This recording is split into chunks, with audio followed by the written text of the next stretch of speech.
It's Monday. Let's talk about it. did not go the way of the Crimson Tide against LSU, but hey, that's why we have the #1 show on the streets. Got the fire. Talking Crimson Tide football. Here is your moment as a Bama fan. Talk about it, vent about it, bring all of your conversations right here to the table. We're bringing you the show from the Magic City of Birmingham. We're streaming this to you on YouTube. Speaking of the channel, right now, get this thing 50 likes. Hit the like button. Hit that thumbs up. Hit that like button. Show us that support right now as your place, your safe haven to talk Crimson Tide football. Also, you asked for it. We're bringing it to you. Daily Super Chat go $100.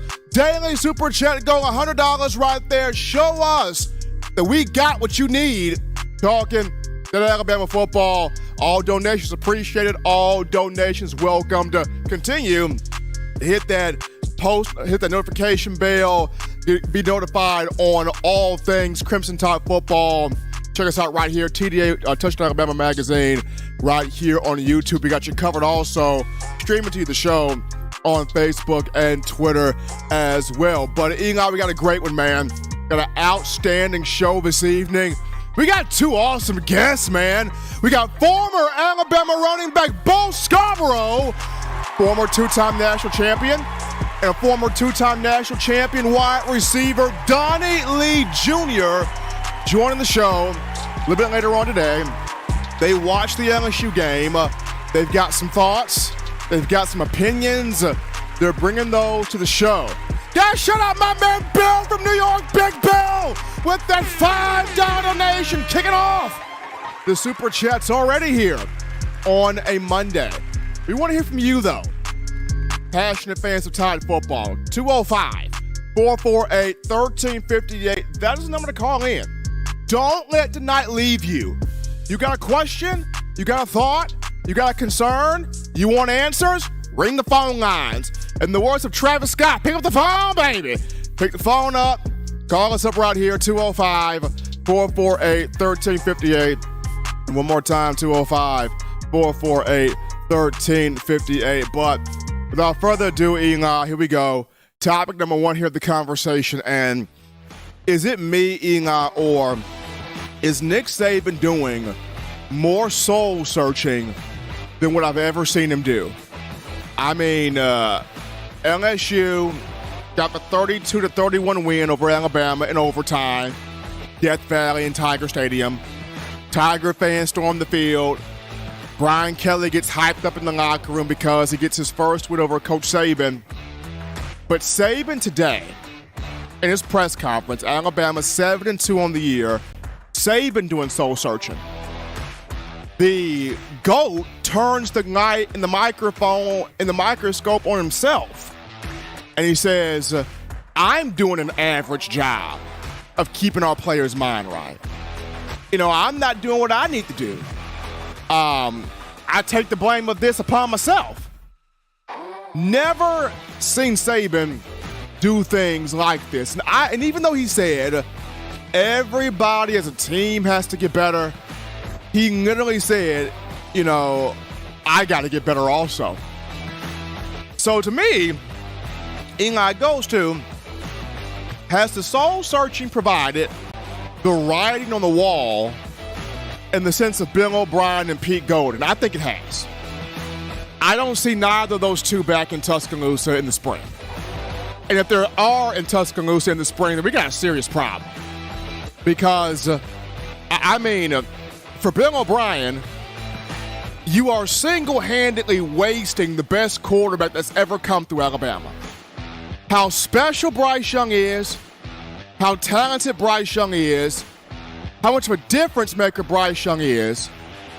Bill O'Brien is literally wasting away. I mean, it is a crime. Bryce Young will end his career. No national championship as a starting quarterback. That's an absolute travesty. That's crime. Bill O'Brien's wasting the best you've had in Tuscaloosa. Period. And then we look at Pete Golding, and I will bite the bullet on this one, because when Pete Golding first came in, I was a Pete Golding fan. I really was. Loved the energy. Loved the way he could break down the game, how you can talk the game, but talking the game and coaching the game are two completely different things. Talking the game and getting players to buy into your product and what you're trying to do are two completely different things. Talking a game and putting the product out there on the field that fans can appreciate are two completely different things. And the product that's out there on the field defensively, fans aren't feeling it. Fans are not feeling that whatsoever. Absolutely not. Absolutely not. And when you look at both of these coordinators, that word that's come up, anxiety, again, in the Nick Saban press conference, what I was told, it's not the anxiety that the players are soft. No. It's the anxiety of the players don't trust the game plan. That's what I'm being told. The players don't trust anything coming from Bill O'Brien and Pete Golding. They don't trust it. And why would you? You got Bill O'Brien in the booth with a backwards cap on trying to call play. It ain't working. It ain't working. Now, baseball, you have the little rally cap. That'll work. But here, no. It ain't working. And Pete Golding, I don't know. I mean, to be at Alabama, you got to be a proven guy. Proven. Pete Golding was not proven big name coach when he came in here. And I was a Pete Golding fan, absolutely. But even I know, okay, this ain't working. Flat out, this is not working. So, writing for both of these two, definitely on the wall. I see neither of the two in Tuscaloosa coming up in the spring of next year. And if they are still in Titletown, then there's a very serious problem going on. Now, getting back to Coach Saban, the soul search that he's on right now, he's got to get back to. I mean, he's got to get back to doing the things that works, in terms of the players that work, in terms of the coaches that work. I mean, he's got to get back to that. Now, of course, in the midst here of all the doom and gloom, so to speak, and Alabama dropping to number 10 in the latest AP poll on Sunday, there is one tiny flicker of hope. Alabama for the SEC. I know what you're saying. Steven, don't tell me there's an actual chance. Yes, there's an actual flicker of a hope chance. I don't see it happening, but it's there. So what it is this right here. So if LSU, who now holds the keys in the SEC West for Atlanta, they would have to lose to Arkansas, which that's happened before. They would have to lose to Arkansas and Texas A&M. And Tide Nation, I know what you're thinking. We got to pull for Jimbo Fisher, who said all that stuff about Nick Saban in the offseason, calling him a narcissist and despicable? Got to pull for Jimbo? Bama Nation, if you're trying to get back in the SEC championship, you might have to pull for Jimbo Fisher. I know that's not what you want to hear. It's probably the last thing on your mind. My mom used to always say, if it looked like a duck, breathe like a duck, quack like a duck, look out, call Affleck. I know that's the last thing you want to hear, right? But for Alabama to have those keys back in the SEC West, you would have to have LSU lose to Arkansas and A&M, while in Alabama's case, beating Ole Miss this week in Oxford, which is not going to be an easy task when you're talking Lane Kiffin, and been taking care of Auburn in the Iron Bowl here in Tuscaloosa. But I've never seen Coach Saban soul search like this. I think it's a good thing because I think he knows what he's got to do. He's just got to do it now. He knows what he has to do.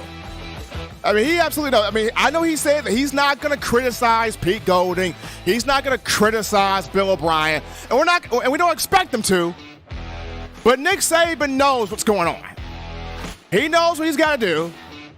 And now he has to get this done if he's trying to right the ship and get this thing back to championship form. Because right now, it ain't a championship form. I am not going to be the one, I'm not going to say that the dynasty's over, because I don't think it is. But I think right now it's definitely at a crossroad. And for Saban to get it out of the crossroad, he's got to make some moves now. Especially when it comes down to this offseason. Because Bill O'Brien and Pete Golden, it ain't it. Not it. Not getting it done, period. We're going to go to our first break right here, folks. Don't touch that down. We get back, we go to your phone calls, your thoughts, your conversations. Don't hold back. Line us up after this.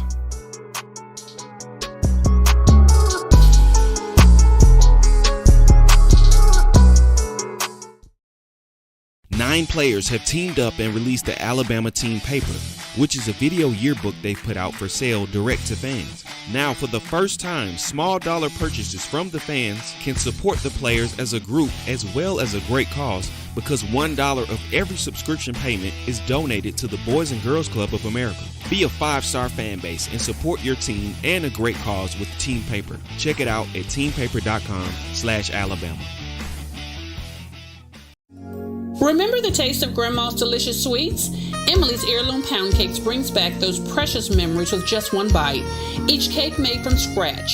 They make the perfect dessert to share with family and friends for any occasion, and ordering is easy. Visit emily'sheirloompoundcakes.com. Click the online store and shop. Then pick up your fresh cake at the kitchen in downtown Homewood. Order yours online at emily'sheirloompoundcakes.com. Emily's Heirloom Pound Cakes, making memories from scratch. All right, people, we're back rocking and rolling on a Monday to the action from the break. In my own words, yours truly, Stephen Smith of TDA, folks. We're over 50 likes right now. Let's go for 75. Hit that like button. Hit that thumbs up. Drop a like right now on the show. Make the short network to talk Bama football. Also, that daily super chat goal, $100 daily. Super chat goal, $100 right there. Appreciate the support from you. All donations welcomed and very much appreciated. But right now, we go to the phone lines to grab your calls. Call segment brought to you by the Blue Wrench Gang, 205-448-1358. The number to call in, 205-448-1358. We start with this call. You're live on the show. What's happening? How we feeling? State your name and where you calling from. Hey, Steve, this is Rob from Chicago. How you doing, man? Doing fantastic, man, and yourself? I'm doing good. Can you hear me? I can hear you. You ready? You better buckle up. You got your seatbelt on? Pretty much it's on now. Okay. Well, in looking at Alabama, it's time for no more happy talk. I think we need to make an agonizing appraisal of this team. And if, from a medical analogy standpoint, if Tennessee was the X-ray that showed some shadows, LSU was the MRI that showed a serious condition, if not fixed, could be terminal. I think it should be clear to everybody that there's a changing of the guard in college football. This is the first time Alabama and Clemson will not be in the Final Four. Clearly, we're seeing the ascension of Georgia. And for those people who would say, and I'm going to pre-butt some arguments that I'm sure will come, well, they only lost to, LSU and Tennessee by 3 points on their home turf. But at the same time, they barely beat A&M, which is probably the worst team in the history of college football.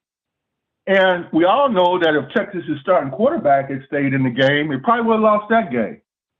And so I think anytime we hear this happy talk and this Sunday school talk from the Alabama staff, we almost must remember the quote from Rudyard Kipling. There are a million reasons for failure, but not one single excuse. Now, it's one thing to cast aspersions at the team, but the more important thing is, what are some possible solutions? And I'm not a football guy. I'm just a businessman that's retired that, can look at some practical things and observe reality. And sometimes we have to see the world as it is, not as we like it to be. And when you look at the four dimensions of performance, in my view, Alabama's not doing very well. So the first one, talent recruitment and development. I think we need to rank every player by position and ask yourself, are they either number one or number two in the SEC by position? And if they're not, the second question is, can they be number one or number two? If they can't be, then that gives you a gap analysis. So, for example, if you look at the running back situation with Gibbs, I think you would say, hey, either one or two, yes. But clearly, in some of these other positions, we have some glaring holes. And let me give you some examples. I want to be hard on the issue and soft on the people, but a linebacker, come on, number 10, number 42, it was embarrassing. I mean, 42 let a guy, a running back from LSU, who was waiting tables last year, walk on, carry him for 7 freaking yards in a critical third down situation. I mean, it was like he was like bobsledding or something with the dog pulling him. I mean, you know, if he wants to ride a bus, he should pay a ticket. I mean, it was insane. And then you got number 10 diving into 300-pound offensive tackles like a BB gun against a whale. It was insanity. Defensively, we see no pressure from the tackles. A little bit better game this time, but it's not there. And last but not least, the wide receiver situation is just abysmal. And I know we've been blessed with great receivers, but, you know, he was trying to go to some of those guys. They just weren't getting separation. And, you know, part of it is we lost, you know, Argyle Hall and Billingsley and, you know, but here's the bottom line. Our leading receiver is Gibbs, you know, and that's just not acceptable. So we've got to do a better job there. Now, the next area that we need to focus on, in my view, is physicality. I mean, we have no run game consistently, and we have no internal pass rush. And I hate to use the example of Georgia, but if you watch that Georgia-Tennessee game, they had pure pressure on Hendon Hooker. I mean, pressure, intimidation. He was like a cat on a hot tin roof. They blitzed 62% of his dropbacks. He had no chance. And they had a dominant running game in the fourth quarter. And, you know, just the bottom line is, and we saw some of this, quite frankly, in the championship game last year, Georgia's physicality coming down the stretch with their running game. So I don't know if it's because we lost Coach Cochran. You guys are closer to it than I am, but we got to get some sort of physicality program back in place. Next area is scheme and philosophy. We have too much complexity in our defenses. If you look at Georgia again, they made it simple. You know, pressure up the middle, man-to-man coverage, keep everything in front. We're trying to switch and do all these crazy things. You can't do that against an offense like Tennessee. And so we've got to have a more simplistic scheme on both offense and defense. And then we got to top grade the coaching. I'm not going to beat that drum. That's Captain Obvious there. You already said it. But here's what my recommendation would be. I think Saban needs to take over as defensive coordinator. Bottom line, don't get a replacement for Golding. Save that money and get 3 or 4 great recruiters to go out and get you some dogs on defense. Focus on 5 states: Georgia, Florida, Alabama, Texas, Mississippi. Get 3 great alumni to go out there and get you some dogs who not only score well, you know, in terms of rankings, but who have vocal leadership. I think the other area that we need to focus on, and, you know, Art Browse might not be the best person, but you need somebody of that ilk who can bring in innovation on the offense. And the last thing I would say is, let's not sacrifice Bryce Young, pro career. You know, play him a couple more games, but use the bowl game as an opportunity to start those 2 quarterbacks and have that be the first game starting for next year. So start one of the QBs, Simpson maybe the first half, and the number 2 guy the second half. So use that as an opportunity to start developing your team for next year. And so, you know, in wrapping up my comments, we need to make that agonizing appraisal in a cold light of day. And I'll leave you with this one, Steve. It's an old African parable. It's called The Lion and the Gazelle. Every morning when the sun comes up, the fastest lion understands it must outrun the slowest gazelle or else it will starve to death. That same morning, the slowest gazelle understands it must outrun the fastest lion or else it will be eaten. So it doesn't matter if you're a lion or a gazelle. When the sun comes up, you got to run faster. And that's where we are with Alabama. No more happy talk. Appreciate your comments. Thanks. Appreciate Robert from Chicago calling in on a Monday, giving his thoughts on the Crimson Tide and where they stand at this present moment following the loss there to LSU. 205-448-1358. Number to call in, 205-448-1358. Number right there as you continue to get your thoughts in. We got a cool call. We got a call right here. You're live on the show. What's happening? How we feeling? State your name and where you calling from. Mike from Chicago. Mike, what's going on, man? Hey, what's going on? You know I got to give a better upbeat opinion than what's going on. So my analysis is, hey, two things can be right at the same time. Other teams can have gotten better, and Alabama still be a good team. I mean, for whatever reason, I don't know. I mean, again, I guess I'm a person that pulls for Alabama. I want them to win. I'm not a fan. I'm not a fanatic. So when they lose, oh my God, they're what a extra point away, a field goal away from being undefeated. Two good teams. Look at Tennessee. Tennessee's killing people. I mean, it ain't like Tennessee was the dredge of the earth and they were a terrible team. They were a good team. LSU is under a new coach who is a good coach. Two things can happen where teams can have gotten better over the years, and Alabama still be a great program. They're 6-2 on two small plays. They could be undefeated. Saban brought the Bama standard. That he is the Bama standard. Before Saban, it was 10 years of, hey, and somehow or another, a certain level of fans being spoiled. I mean, we talking about how the team has gone down in the last 3 years. Let's look at the last 3 years. They've been to the college playoff championship twice, and this season we don't even know what's happened. They could make it, but probably not. Do you know how many programs would love to have that? And of the two they've been to, they've won one. They were in another one and was, I guess, to me, two receivers who lost from winning one. So do you know how many programs out of the 101 some division programs would love to be in this position that a lot of these spoiled Alabama fans are, oh, it's terrible, is this, fire this person, fire that person, the players assault. I mean, and then the attack on the players, questioning their quality of effort, and they on NIL and all this. I mean, it's crazy. It's to me, it's kind of disturbed. I mean, I just don't like it. I think they're putting the best effort in. Things happen. Teams lose. The expectation that Alabama fans have now is just, hey, we're supposed to always be in a college football championship, and if we lose, somehow or another, we're the worst team in the world. They put it out there. When you play, sometimes you lose, and that's just part of the game. It's just part of the game. New England went undefeated, went to the Super Bowl and lost. Did they not give an effort? Did they not work hard? I mean, they lost. It happens. Tom Brady lost the Super Bowl. Then the next time he went, he lost the Super Bowl. Will we still not say Tom Brady is the GOAT? He came back again and he won. The demise of Alabama football is not there. I brought this up numerous amounts of times in the history of Alabama. Trent Richardson was on a 10-3 team. On that team was Julio Jones, Reggie Ragland. I mean, it was top-notch players that went 10-3 on that team. Were they not? Were they soft? Whatever. This was after the two consecutive championships they won. They came back that year, went 10-3. The next year they won the championship.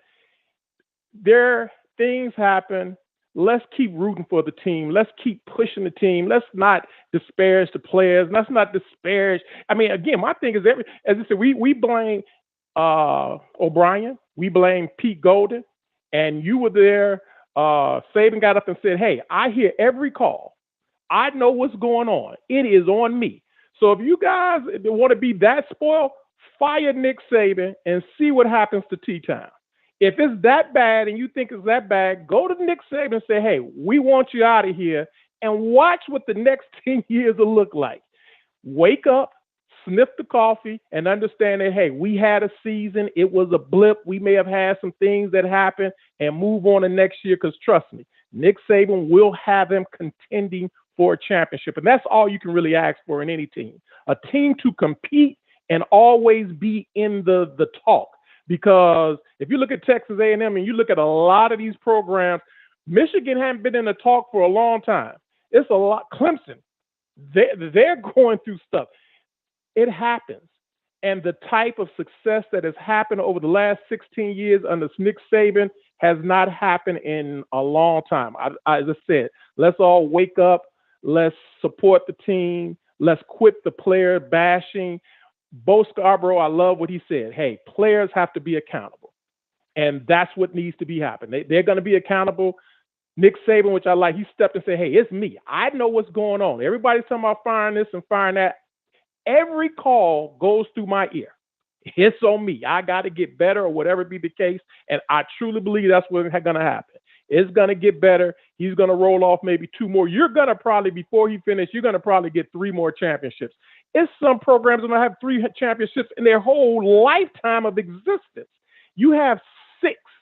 You have 6 in a 14-year span. And somehow the level of spoiledness, the level of, hey, this, if you don't go to the CFP somehow or another, this team ain't giving effort. The recruiting classes are now terrible. You got to go and get recruiters. You got to get this. Please, it makes no sense. They've been the number 1 recruiter. I like Dallas Turner. Dallas Turner let the quarterback in the end zone, but I wouldn't trade Dallas Turner for anybody else. I wouldn't trade a lot of players that made mistakes. Banks. He gave up a touchdown. But would I trade him for another player? No. It happens.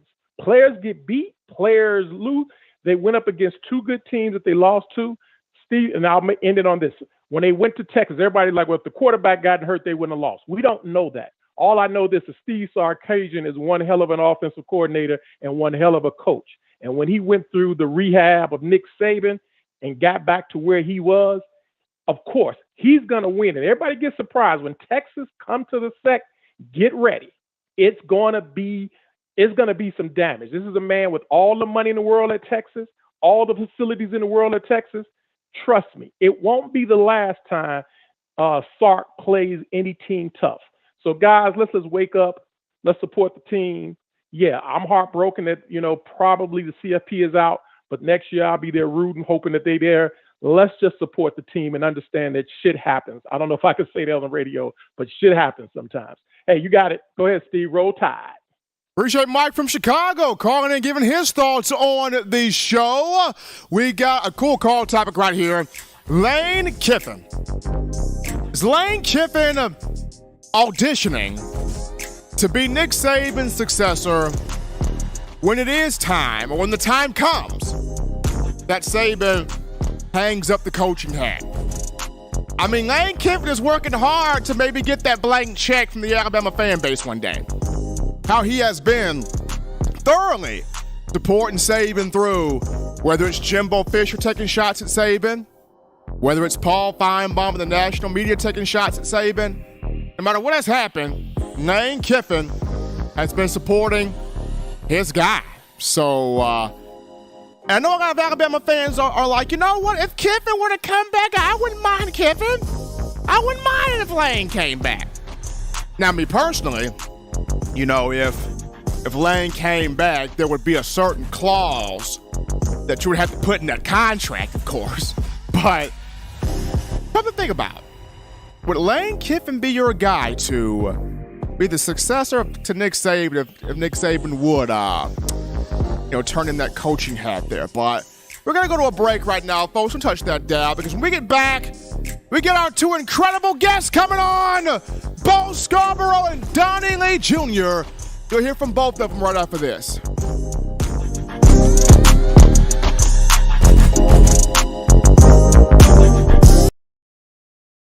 Touchdown Alabama Magazine is Alabama football's premier publication. A subscription to Touchdown Alabama Magazine is the perfect gift for any Alabama fan. For exclusive news and information, recruiting updates, a free annual print magazine, and more, go to touchdownalabama.com and click join. Only $7.95 per month, or pay $74.95 for a full year subscription. That's a yearly saving of $20.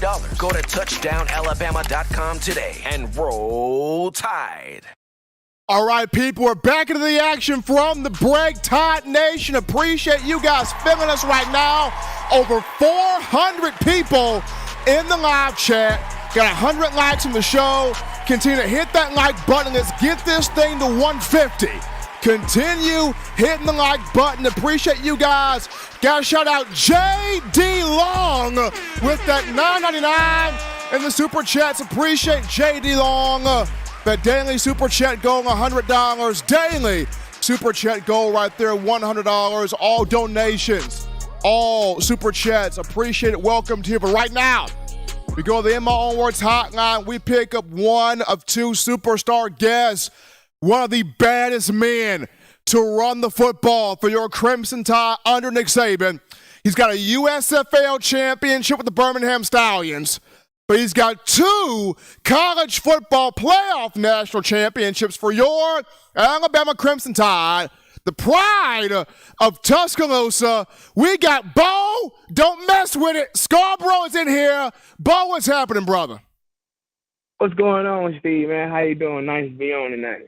Absolutely, Bo. Happy to have you here, brother. So we're going to crack this right into it here, Bo. So you're watching the Alabama-LSU game. Of course, this was a game that you got your big break in when you were playing, but you're watching this from a former player, a fan perspective. I mean, what did you see from that matchup that kind of that bothered you watching this in Death Valley? Man, I don't see that we have an alpha dog on the team.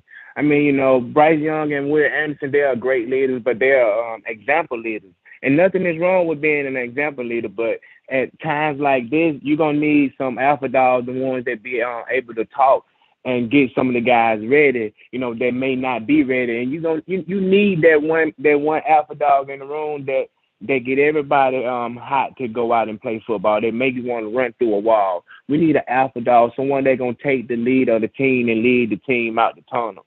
Someone that can, you know, stand up and say, hey, this is what we're going to do, and this is how we're going to do it, and this is when we're going to do it. And that is what we're missing. And we also is not being disciplined all around on the field. We're just not disciplined at all.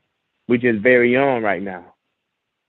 So when you look at all of we look at the whole picture here, Bo, especially when Coach Saban is at the podium today, soul searching. He's talking about how, you know, every call comes through me. I get every call. I can veto the calls I want to. He's saying that, hey, there are things I've got to get better at. I've got to do better. I mean, have you ever seen Saban soul searching like this before? No, I haven't, Steve. I have to say that I haven't because, you know, he didn't have to do that with us because he knew what type of players that he had in that locker room. He knew what he went and got. So he knew what type of players we were, and he knew what he had to do to get us ready. But at the same time, Steve, that team is ran by those players, man. And I've been saying that since day one. I don't know how many times I can say it. So a lot of people say it's the coaches, the coaching this and coaching that. I don't believe in that. It's the players. It's the player got to take control. It's too many me. It need to be some we. I think it's about that time where they have to come together and realize what it's gonna be. And it's time to get serious because it seemed to me like they haven't been serious. So, Bo, like, we actually got. Go ahead. Like they don't understand the standard of Alabama. Like Julio Jones and Mark Ingram, they built it for DJ Petway and Derrick Henry and all those guys, and for us, and we built it for those guys. And those guys that's over there right now, they have to build it for the upcoming guys. If they don't do that, then the upcoming guys don't think it's okay to be the same way as they are right now. And because the standard is set so high, when we came in, we knew we had to live up to the standard that Julio Jones and Mark Ingram and Marquise Mays had built at Alabama. And that's what it been. And I don't understand how it's falling like that. If you're just checking out the show, we got Bo Scarbrough right here on the phone lines, former Alabama running back, two-time national champion, USFL champion as well. So, Bo, we actually got a thought here from one of our listeners in the YouTube chat line, and he wants to know, like, what are your thoughts on the coordinators, on Bill O'Brien and on Pete Golding? I know Saban said not going to criticize anybody, but kind of the writing on the wall for both. I mean, what are your thoughts on when you watch O'Brien and Pete Golding?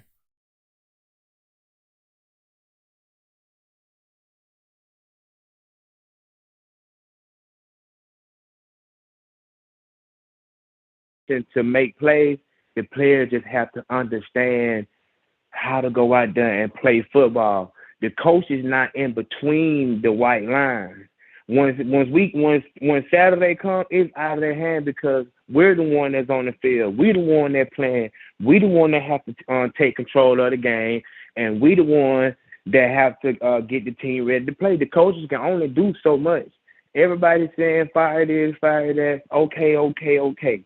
But what about the players understanding the coach and putting them in the right position and them going out there doing their job? Most players not in the right position. We done dropped more balls than I ever seen in Alabama history.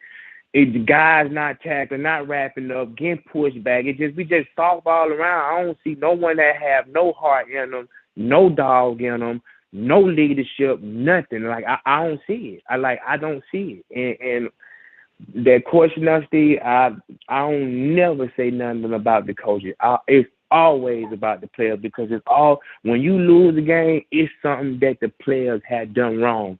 Miscommunication, a mistake that they have made. So, Bo, so let's get into this one right here then, Bo, because this right here is the biggest question, the biggest thought. I know so many people have talked about, NIL ain't no big deal. Georgia has it. They're still doing well. Ohio State got to deal with it. Obviously, the programs have to deal with the name, image, and likeness. But just from your perspective, seeing how you came from Alabama, you played at Alabama, you played under Coach Saban, just from your vantage point, do you feel like this whole thing of name, image, likeness has taken the hunger, has taken the drive to want to be great away from players? I mean, do you feel that way? It could play a big role in it because some players may feel like they're not getting the same money as another player. And like I said, it's a lot of me. And in a way that Georgia, I don't know what they doing over there, but whatever they doing, they damn sure doing some correct.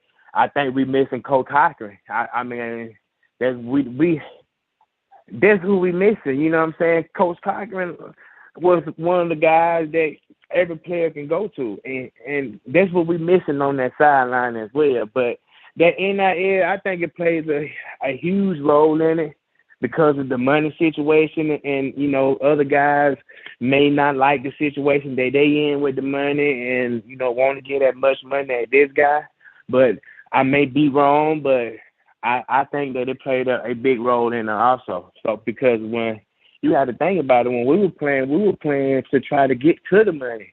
They already got the money. Point they're taking from Bo Scarbrough, former Alabama running back, two-time national champion, USFL champion for the Birmingham Stallions, giving his thoughts, his perspective here on Crimson Tide football coming off the loss to LSU. Bo, as always, from our end, we thank you. We appreciate you. We greatly value what you do, helping us out here. Brother, man, you take care of yourself. Be good. Yes, sir. Thank you, and roll tide. Absolutely. Bo Scarbrough right there. Now we go from him to a very good friend of mine, a very good brother of mine right here, another former Alabama player, another two-time national champion from the receiver aspect, and he's even helping people with NIL deals. We got Donnie Lee Jr. in here. Donnie, what's happening, man? My man, Steve, how you doing, brother? Man, I cannot complain here. So, Donnie, let's just get right into this. You watching this LSU matchup, you being a former player, you played under Coach Saban. I mean, what did you see? What was off to you?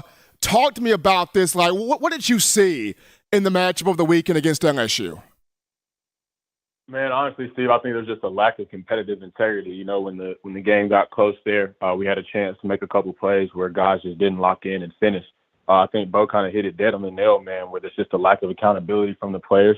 I appreciate Coach Saban coming out and saying, hey, at the end of the day, you know, this falls on me. I remember we lost to Clemson in Tampa in the national championship. You know, we all expect to go back in the locker room and for him to scream and yell at us, but that was the first thing he did. He said, hey, guys, at the end of the day, this is my fault. This is fully my accountability, and I apologize. But Coach Saban also tells us every single week of practice that he's still going to be here the next year, right? And that the seniors won't be here the next year. So I think that it comes down to what those 11 guys on the field do in terms of controlling what they can control and leaving the rest to Coach Saban and the staff. Man, I think there's a lot of moving pieces with it from an X and O's perspective. We were out schemed in a lot of ways. We were just, you know, weren't as tough as we needed to be. I think there are a lot of things that we could have did better just from a discipline perspective. Penalties wise, we played a little bit better. But I think we could have been a lot more aggressive, specifically in the trenches. But man, it was a tough learning lesson. I don't believe in losing. I think it's win or learn. But it was definitely a tough learning lesson for sure. Now, Donnie, I remember you had put on Twitter, my guy, that you hadn't felt that way since 2017 or 2018, one of those 2 years you tweeted out there. So, I mean, do you sense maybe has there been an ongoing problem, in your opinion, when you look at this season? Do you sense that there may be just an ongoing problem that Saban kind of knows what it is but can't quite put his finger on it? I mean, do you sense that? Man, I think that what you're looking at is this college football is evolving, right? So this isn't the same college football landscape that Coach Saban walked into when he took over the Bama job back in 2007. It's a lot different. I think we watched Coach Saban adapt when we lost to Ohio State in that bowl game. When he went and got Coach Kiffin, he recognized that the game was changing from less pro style to more spread offenses and more hurry up offenses, up tempo. And I think this is the second opportunity for him to do that. You know, he adjusted with the transfer portal back when Mo Smith went to Georgia. You know, he got a lot of attack on that, and people felt like they developed the transfer portal just to kind of mitigate Coach Saban's depth in recruiting. And I think the NIL is another version of that. Where the NCAA is just trying to democratize college football, right? Where if guys are deciding where they want to go to school based off where they're going to make the most money, as opposed to what coach can prepare them the best for the NFL, then of course you're going to have this talent spread out, right? So a lot more of those top recruits are going to go to LSU, they're going to go to Tennessee, they're going to go to Texas A&M, and so that's going to impact the dominance. But with Coach Saban being the person he is, man, he's just an amazing mind, and that transcends football. So I don't doubt his ability to adapt in any capacity. So I'm excited to see if he has the energy or the endurance to do this one going into the next chapter for sure. If you're just checking out the show here on a Monday, we got my man Donnie Lee Jr. right now on the phone lines, two-time national champion for your Crimson Tide at wide receiver 2015 and 2017. But Donnie, when you were playing, did you ever sense Saban in this type of a soul searching where not only does he go, this is on me, but he talks about, you know, I get all the calls come through my headset. I can veto what I want to veto, but at the same time, it's him really saying, we got to get better. I got to get better. This has to be better. Have you ever seen in your playing career Saban in this mode of soul searching? Man, I think that's status quo, just media relations when it comes to Coach Saban, right? I'm gonna take full accountability. I'm not gonna talk about anybody on staff publicly, but Coach Saban's not gonna deal with that standard for too long, no matter who the coach is. It could literally be Nick Saban Jr. and he'd get fired if he was coaching the way that some of the coaches have played. But like Bo said, at the end of the day, those coaches aren't on the field when the clock comes on, and so I think that's just Coach Saban trying to keep everything in-house, and you know, just not letting too many of those leaks get out. But, you know, he's always going to make the best decision from a coaching perspective moving forward. And at the end of the day, like you said, every single call comes through those headsets. You know, he trusts his coordinators. I remember vividly Coach Saban saying that his job is to coach the coaches and the position coaches' jobs are to coach us.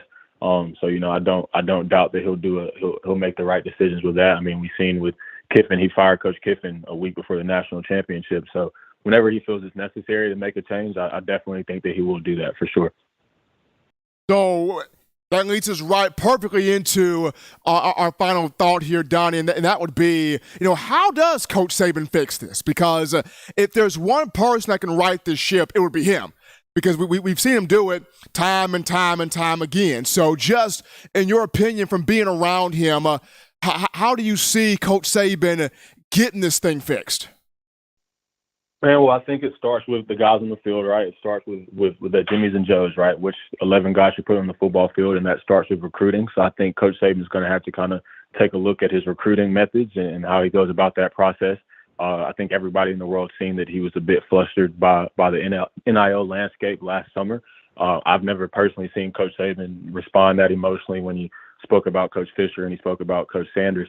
And so I think that's really where the issue lies with this, right? It's just him understanding how to adapt to this new chapter of college football, to this new style of college football. From an X and O's perspective, he'll always be good to go. But Coach Saban's got to find a way to manage this roster in a way that he was unable to do when he was with the Miami Dolphins. And I think that's kind of the issue that we're running into. And Bo alluded to that, right? When we were playing, the goal was we were playing to get to the money. A lot of these guys already have the money. And it's a meritocracy just like anything else. If you play better on Saturdays, you're going to make more money, and there's going to be positions where guys get paid more than others. But at the end of the day, everybody's got to do their 1 of 11 and play together because the same dynamic's going to occur at the NFL.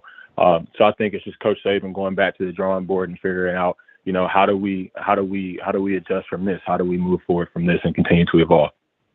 He's Donnie Lee Jr., everybody, former Alabama wide receiver, 2-time national champion, joining us right here, giving us his thoughts on what he took from Alabama's loss there to LSU over the weekend and how Coach Saban can get things rectified in Tuscaloosa. Donnie, as always, man, we appreciate you, my brother. You take care of yourself. Yes, sir, brother. Roll Tide. Absolutely. Donnie Lee Jr., Bo Scarbrough, both here talking Crimson Tide football with us. We're going to go to a break right now, folks. When we get back, it returns to you. Ring the phone lines. Get your thoughts in. Let your voice be made known. We go to you after this.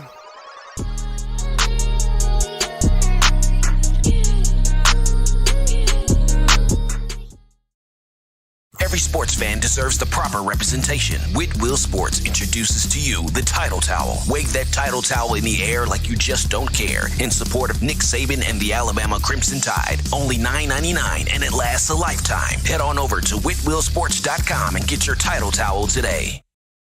Touchdown Alabama Magazine is Alabama football's premier publication. A subscription to Touchdown Alabama Magazine is the perfect gift for any Alabama fan. For exclusive news and information, recruiting updates, a free annual print magazine, and more, go to touchdownalabama.com and click join. Only $7.95 per month or pay $74.95 for a full year subscription. That's a yearly saving of $20. Go to touchdownalabama.com today and roll Tide.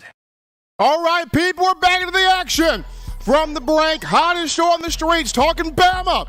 Football news, in my own words, yours truly, Stephen M. Smith of TDA. Appreciate you guys. We're over 470 people in the live chat. We're at 152 likes. Appreciate you guys. Let's get this thing to 175. Hit that like button. Hit that thumbs up. Continue to like the show. Make this your place to talk Bama football. Thank you for all the super chats, all donations. Welcome and appreciate it. That super chat go, you asked for it, we're delivering it. $100 daily. Super chat go, $100 right there. My man Waylon dropping in that $4.99 in the super chats. Appreciate the president, Waylon. And Dancing Steven is there. I see you. Khaki pants, shirt. We see you right there doing your thing there on the desk. But we go to the phone lines to grab your calls.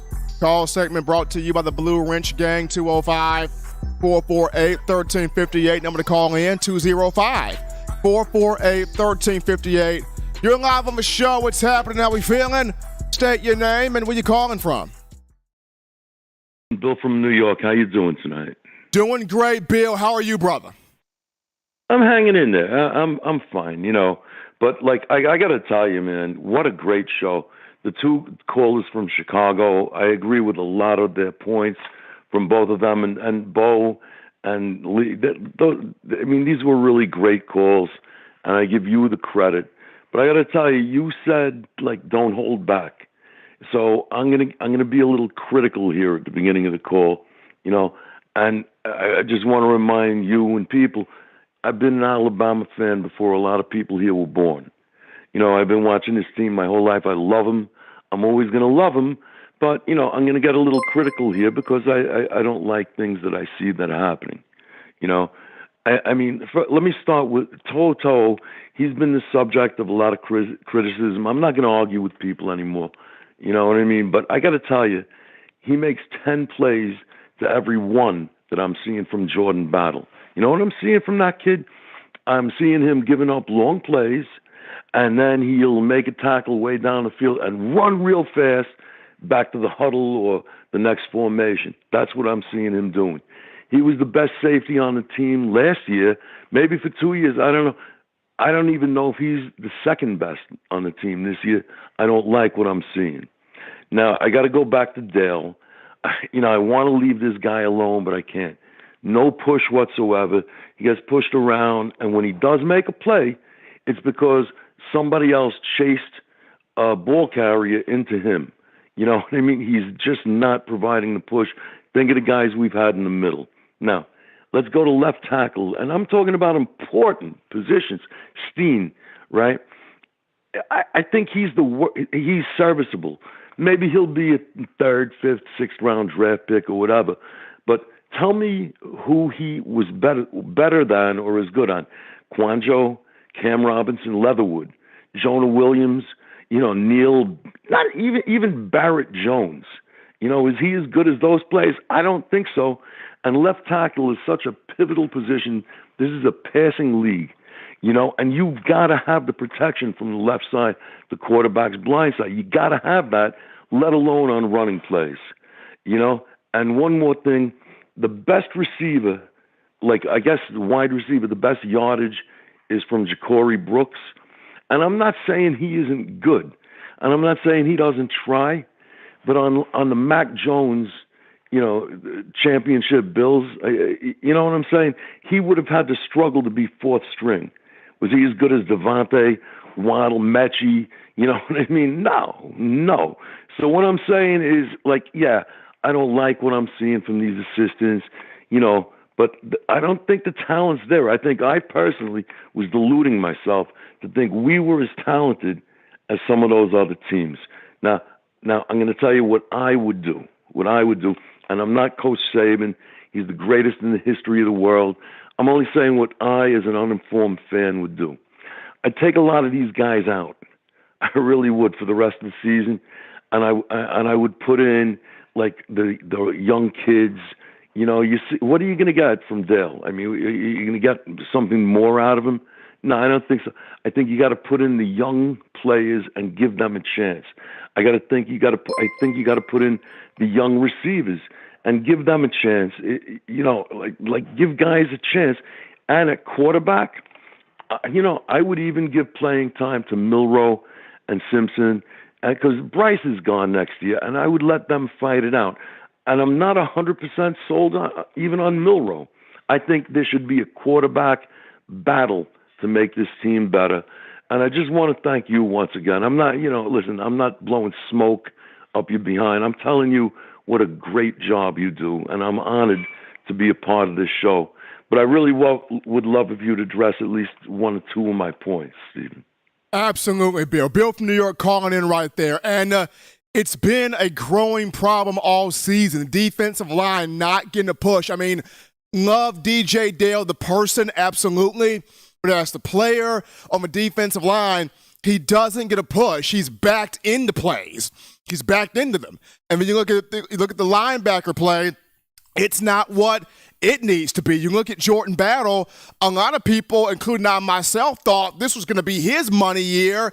He hasn't really done anything. I mean, Brian Branch, aside from Eli Ricks, I mean, Brian Branch has been the best player in the secondary.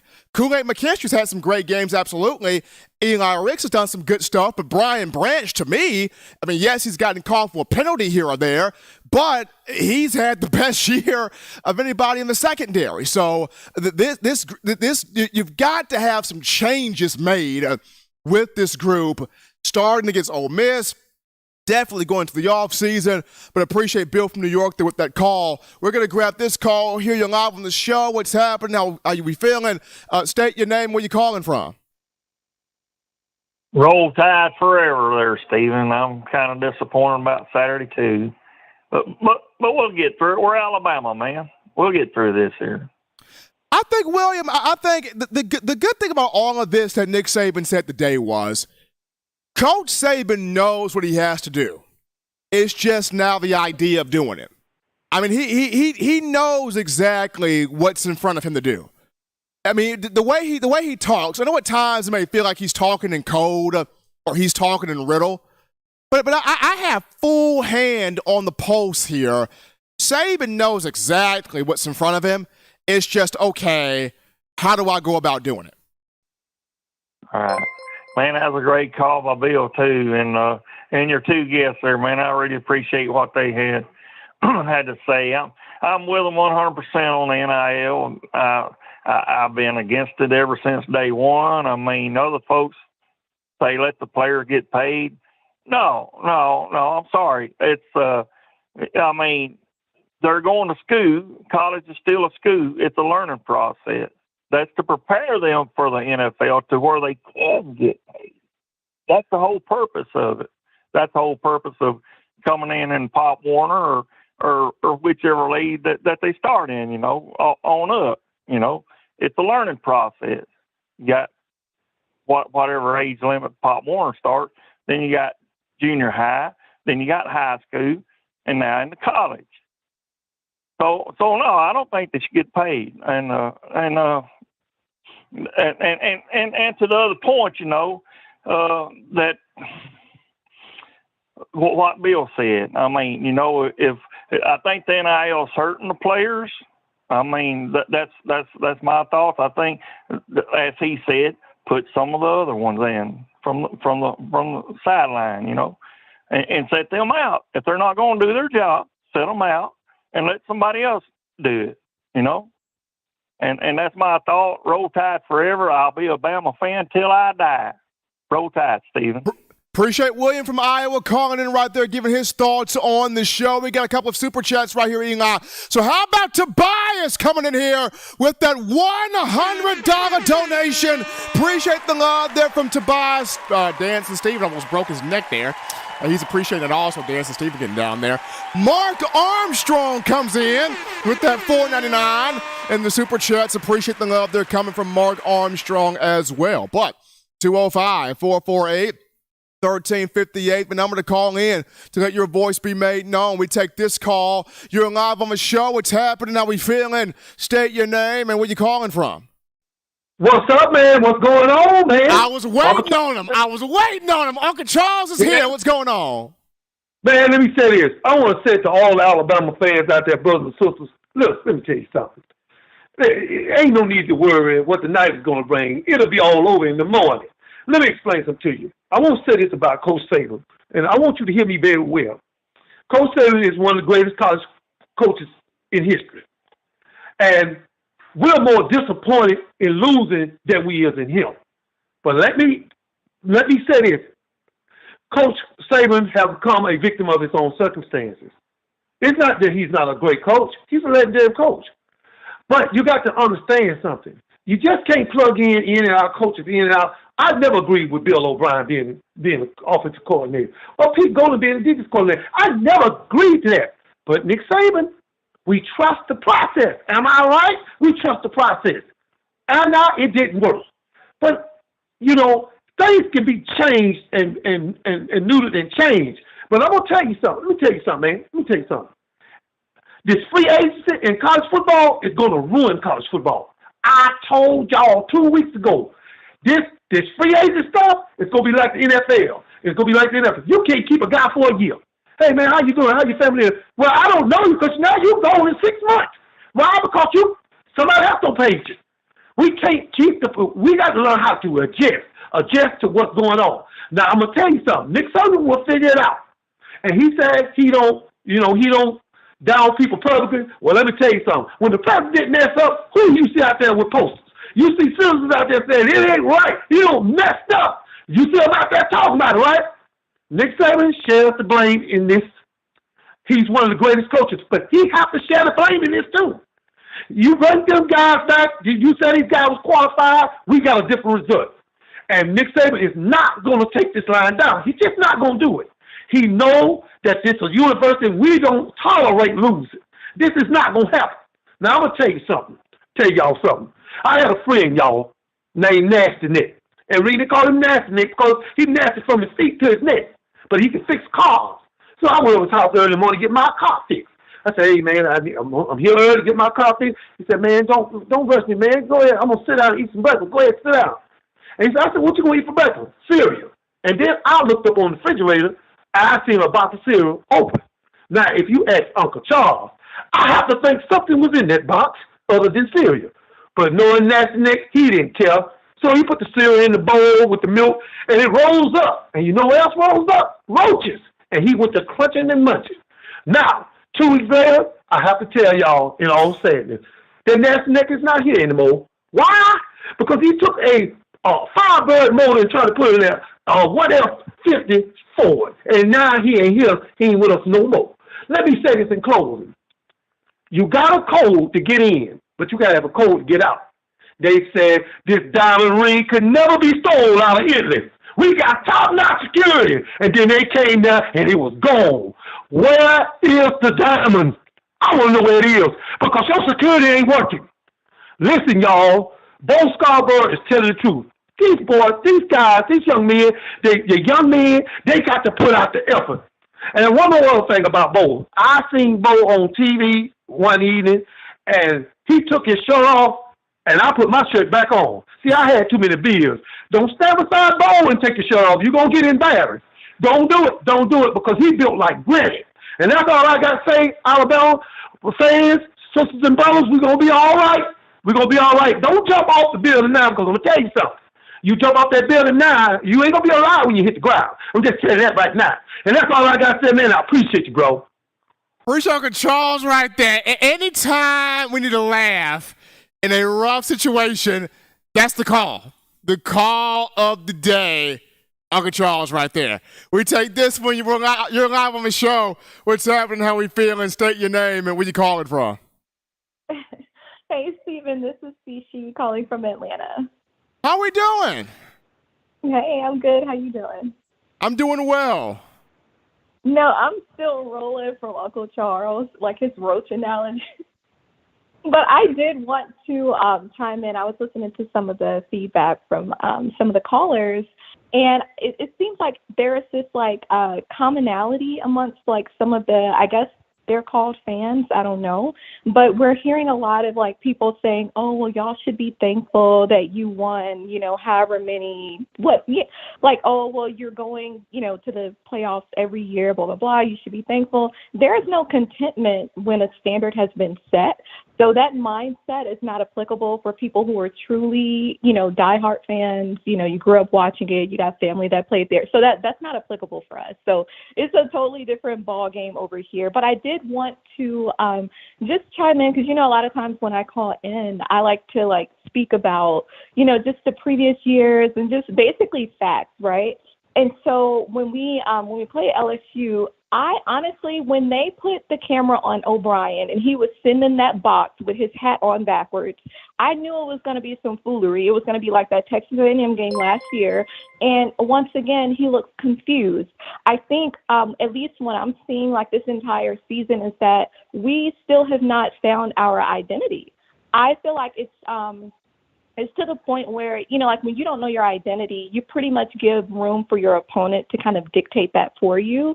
And I think that that's the situation that we've been in. I feel like, and this may be a strong word, but I'm going to say it anyway, I feel like our coordinators are somewhat exploiting our talent, the talent of the players that we have. We have the best players in the nation, hands down. I don't care what anyone has to say about that. But if you don't create the right system around them, it doesn't look that way. So I do think that some of the teams that we've been playing, they've been like progressively getting better, such as LSU. I mean, they lost their first game, I think, to Florida State, right? They lost at home. So we're seeing some of the teams get better, but I think for us, it still looks like when we played Texas, it looks like when we played Texas A&M last year, to be quite honest. And I think I'll always feel like Saban is the best ever, like the best head coach ever. But I also will say that I don't understand why because to me, the coordinators, that it starts at the top. So if the players don't trust the play calling, it doesn't matter how good they are if you're not building the right system around them. And that's fact. And so I feel like we do not have that element of surprise. Like we have yet to see Tyler Hero. I think he played when we played Mississippi State. But I think when we played LSU, that would have been a key game to have Harrell out there. I also would have liked to see Christian Leary. And then what about, I think he's a freshman, number 26, I think Jamarian Miller.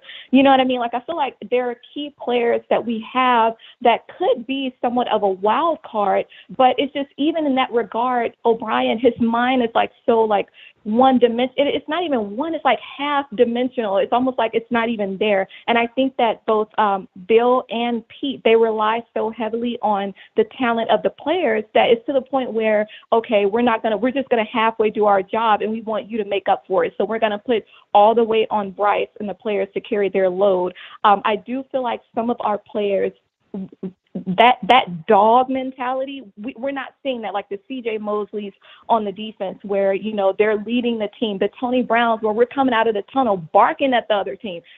They don't even want to play. We're not seeing that. You know what I'm saying? So I would like to see like at least one or two players on the defense step up more from a leadership perspective. And even for the offense, I don't think it just needs to be Bryce. I would like to see maybe, I don't know, one of the linemen, one of the receivers step up from a leadership perspective, because we ain't making no noise, and that's not the Bama standard. So before I move on, do you have any feedback on that, or like what do you think about the comment regarding CJ Mosley? Because I'm not seeing leadership on the defense, and to me, you know, we were making a lot of noise over the summer, like this is the best defense that we've had in years. I'm not seeing that, but we have the talent. So what do you think about that? Well, see, the talent's there. The problem is that for a lot of these guys, you wonder, is it really in them? Because you bring up C.J. Mosley, a lot of the players in the early years of Nick Saban didn't have to say anything. Those guys walked in there, and that type of character was inbred in them. And this is why I go back to Alabama's got to recruit the Southeast again. You got to recruit Tuscaloosa, Birmingham, Montgomery. You got to get back to the hood. You got to get back to the hood again, because you got Rolando McClain from right there. You got Reuben Foster from right there. You got Rashawn Evans from right there. You got Reggie Ragland from right there. You went down to Mobile and you grabbed C.J. Mosley. And like, you got your best middle linebackers, your best captains, with the exception of Donta Hightower, because you got him from Tennessee, but the majority of your inside linebackers were in-state guys. They came in knowing what it is to play for Alabama, because their dad taught it to them, their granddad taught it to them, their uncles taught it to them. It was inbred in them from day one. All Nick Saban had to do was maybe cultivate it a little bit, but the character was already in there. Right. I agree with you. And to me, that's a part of the standard, right? I mean, you come in with that mindset. And so it makes me think about, I always go back to 2011, because this reminds me so much of that scenario. I know it was still the BCS, but at the same time, I remember it came down to, I think, Alabama and Oklahoma State. Now, we thought that we were completely out of it, and we still made it in. And I feel like it's one of those scenarios where we essentially control our own destiny, but we can't let it come down to, okay, we only win by a few points. I think that's what it's been since last year. And I think I look at stuff from more like a technical perspective. So like an algorithm, right? Like if I'm the playoff committee, I'm looking at not just how many, teams have you beat or have you lost to.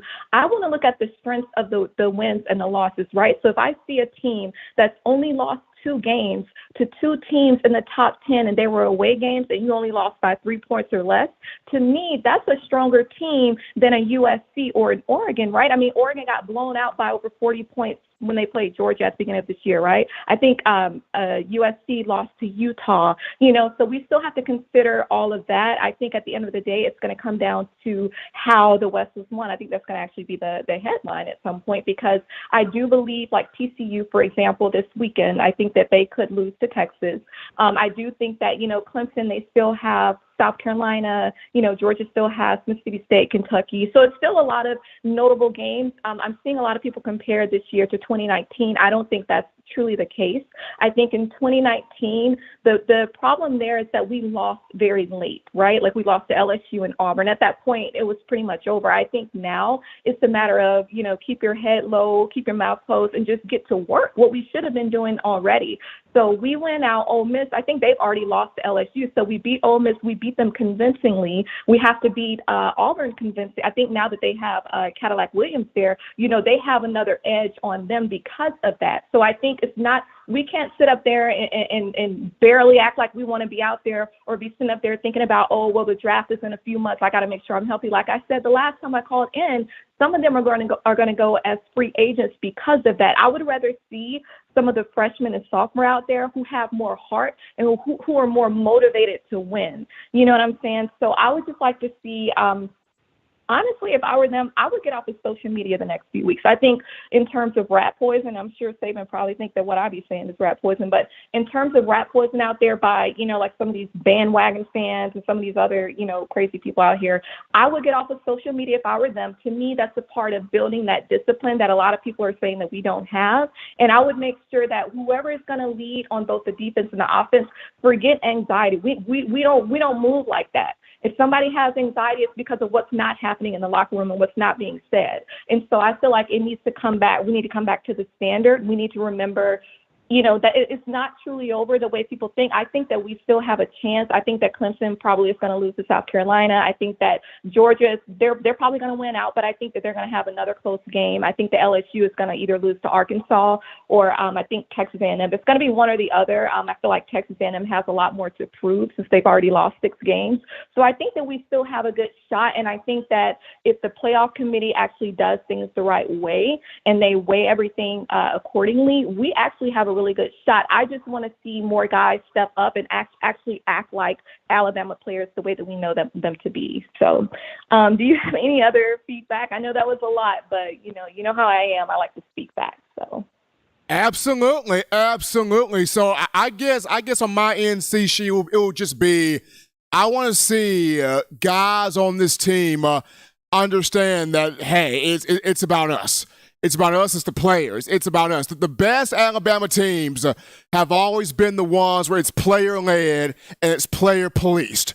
So the ones that know, hey, we got to get this done and we got to write this thing correctly now, having those guys step up, even if it's a freshman, having those guys step up, lock the key, lock the door, let's get this thing done now. But appreciate C calling in right there to the show. We take this call. You're live on the show. What's happening, how we feeling, state your name, and where you calling from? We need to start with the man that's running this show tonight. Steven, how you doing in Birmingham tonight? You doing okay? Man, Wagner, I'm doing good. I watched the game over the weekend there, at the game there, and the overtime loss was painful, definitely painful. Seeing LSU storm the field, painful. But hearing Coach Saban today, and I've said this before, he knows exactly what he needs to do. There is no doubt in my mind that he does. He knows exactly what he needs to do. I think in Saban's mind, it's, do I do this now, as in now, or do I wait till the off season? Well, I like that little song I put in the chat. I've got high hopes. But anyway, LSU is. We'll go back to Coach Bryant here for just a second. When he stepped away, he come up to the podium and, he told everybody, his health was bad. When football had sort of surpassed him a little bit, the teams were getting better. And, he had to run in the 70s where he knew he won so many games. He had, he recruited he was the man that got the black player in college football in the South. He done a lot for this state of Alabama. He built that university. He built that football program. He built the tradition. He built the pride. He built it all. but he knew it was his time to step away. Now, am I saying it's time for Coach Saban to step away? No, I'm not saying that. But some of these other coaches might ought to think about that a little bit. But I'm not going to go here and start bashing the coaches and the coach because I'm nothing but an armchair quarterback. We're going to jump to LSU. LSU is one of those top football teams that they beat one team a year they shouldn't beat. They've always done it if you go back and look at their schedule, really. But they also get beat by teams they shouldn't get beat by. And you can go back and look at that too. That you can see it in their wins and losses. You've got Arkansas next, 11 o'clock kickoff a.m. We have a lot of strange things that happen with 11 a.m. kickoff. So we don't know what's going to happen. UAB would tickle me to death to see UAB beat them. Not because they beat Alabama, because I love Bill Clark, the first coach UAB had. I love UAB football, and this guy's taken Coach Clark's position. He's done a great job. But you got to look at that last game, Texas A&M. Texas A&M has nothing to lose anymore. Jimbo Fisher has nothing to lose anymore. They won 3 games. That's really November the 26th. That's the most dangerous game they have on their schedule, LSU. So there is a chance Alabama can get back to the SEC championship. If they win out, LSU loses to Arkansas and loses to Texas A&M, stranger things have happened. It may not happen. It's in the odds. It probably won't happen, but it could happen. This is college football. A lot of crazy things have happened this year. It might have been one of the craziest years there is, but like Uncle Charles said, the sky's not falling. We're still here. And Charles, I'll try to get you my exterminator phone call or his phone number where he can call you down and get rid of them cockroaches. But anyway, y'all keep up the confidence. Alabama's got to do a few things. A few things has to happen. You never know what's going to happen. We just have to sit back and let it play out. I know a lot of people are disappointed, but there's changes. There's cracks in the armor. Coach Saban knows that. He knows the buck stops with him, just like Coach Bryant knew that.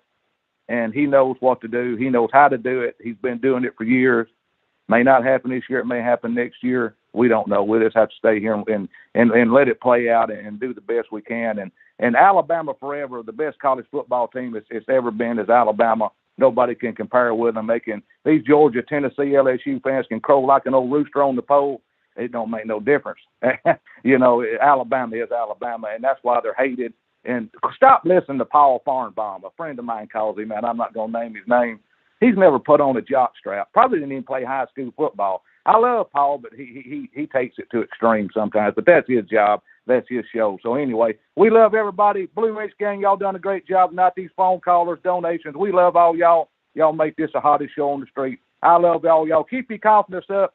Never know what's going to happen. It may happen. I love all y'all. We'll be back later on in the week, I hope. Bye-bye, everyone. Appreciate weighing and calling in there. You know what, Eli? I have not heard from Feinbaum since last year. Paul was calling me a lot about, Alabama football stuff, 2020 and 2021. I haven't heard from Paul since I predicted the Georgia game in 2020. And I sat there and told Paul that Alabama would beat Georgia by 17. And Paul Feinbaum thought I was smoking crack. Bama won that game by 17. If I was working in Las Vegas, everybody would have got rich that night. But we take this phone call here. You're live on the show. What's happening, how we feeling, state your name, and where you calling from. What's going on, Big Steve? It's Tobias, man. How you doing, sir? Doing great, Tobias. Doing fantastic. The better question, though, how are you?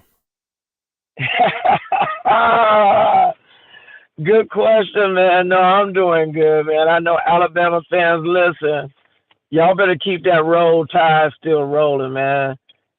So don't give up on that. I have to admit that it seems like I've been apologizing quite a lot about some of my statements or whatever, but Steve, something crazy happened on Saturday, man. You're not going to believe this, but I didn't watch the whole game, man, on purpose. Like, I listened to it on the radio in and out. The first series, I told my wife, I said, I don't want no foolishness out of this O'Brien. I said, I'm hoping that week break, that they got some things together. Because I agree with my girl out of Atlanta. Can't nobody tell me we don't have the best athletes in the nation, period. Hands down, even with transfers. But the first series, We run, we dunk, we do run, boom, boom. I'm like, that's what I'm talking about. Let's go. Let's get that run game rolling. Let's start putting it on them. And we roll down there. Bryce makes the mistake in the end zone. Next series come out. One run, then throw. I'm like, he's off his game. And Bryce is the nicest kid in the world, so I know we don't like to criticize the young man and stuff like that. He had a horrible game, though. He had a horrible game. But after that, and I think it was the third series, I said, babe, I can't do this. I just can't watch ugly football like this. We haven't seen no change in 2 years. This is not this year, Steve. This is since last year. Barely winning at Florida, barely losing at A&M, barely winning here, this and that. The SEC championship game, I was like, here we go. Finally, we see a little bit of that Bama standard. And then, if it weren't out for a couple of injuries, I do believe we would have took the championship last year. But then we get into this year, and all of that yickety-yak in the offseason, you know, and listen, I don't follow these kids like that, so I have to go on what you guys saying about how they talking about the cheetah package, this package, this. Listen, back to my girl in Atlanta. You have to put these athletes in good positions. So I haven't been real critical of the coordinator, Steve. You know that. I try to just, hey, let them do their thing. But come on, man, this is outlandish. And the clock management and just the situational management in the game. I mean, going for two. What you doing? And they make big bucks, man. So I am a little bit irritated by it. I will say this, though, about the athletes. And Steve, you know, I'm always telling other people, don't criticize these kids. So don't be on it. So I'm not trying to put it out there real rough like this. But, man, Bo Scarbrough and Donnie and the rest, the alumni, man, they telling the truth. It is what it is. And I know you're talking about recruit from Bama because I agree with that. But you got to recruit the right thing from Bama. Like, you can't just get somebody, even if they came from some of the backgrounds that some of us came from, where you a dog. Like, you have no home to go back to. Dog. I'm here and I'm not transferring because, like, this is my position and I'm going to scratch it out. I'm going to dog it. That dog mentality that preys on blood, you have to have that, man. So even if we put you in the right position, you have to have that kind of heart in order to, like, make it happen. And I think what's happened too, Steve, is this. Look, right now I live a decent life. God is good. I've worked very hard, man. My daughter does not even know half of the life that I came up in. Because she wake up, she go to the fridge, it's full, got another little refrigerator, got waters. I got the waters all lined up, got specialty drinks over here, TVs every room, pool coming in the patio. She has luxury. So even if you have the potential to be a dog, if you come into facilities and you got nutritionists, you got they got these digital things on you to make sure that when you're working out, they know just how much strength. It's not that Cochran stuff. It's not that in your face. It's not that, no, you're going to run another gasser. It's not that, no, do it again. It's not that. So what happens is you become the spa. It becomes the place where I get my manicures, my manis and pedis done. Football can't be that way, Steve, because when you end up in a cut or you end up with your back against the wall, you don't know how to come out and fight. You don't know how to predict that they're going to run tight end across the thing and you're going to blow him up before he gets to the goal. that mentality, Steve, and it's not. I don't mean it as a slight. It is what it is. That's not there. Now, lastly, we not out of it. Well, right now we out of it, but things happen in football that might bring us back in it. Steve, I did watch some of that Georgia game. Georgia is Georgia. Hands down. But guess what? Bama is still Bama. But they just need to step up and do that. So with that said, man, you know, I want to be your biggest supporter, man. So I'm telling everybody, please drop something in the chat. Keep the show going. Like, share, and let everyone know about the show. I see some LSU fans on here, and some other people. But all of these people coming from these other places, just know it ain't but one Bama. And you might have won your championship last weekend, but guess what? You don't have the rings, and you don't have the legacy, and Saban will make sure that Bama stays Bama. So roll tide. Appreciate my man Tobias from Fresno calling in right there. You know what, I'm going to ask you this. You're already in the production room. You're probably looking at me right now. Because, don't you be smiling at me, Eli. You are looking at me through the glass. I'm going to say this right now. I mentioned to you, Eli, the last time I heard from Paul was 2020. But I feel like we got the show that may give him a run, Eli. I thought we got the show that may give him a run here. Not just blowing smoke. Really do feel like that. We got this call right here. You're live on the show. What's going on? How we feeling? State your name and where you calling from. I'm Tim from Opelika. Tim, what's happening? Steven. How's it going, Steven? I'm doing good. Tim, doing good. You know, the LSU game did not end the way that Crimson Tide Nation wanted, but we all know crazier things happen in football. LSU loses to Arkansas and Texas A&M. Alabama wins out. Bama can snatch those SEC West keys back.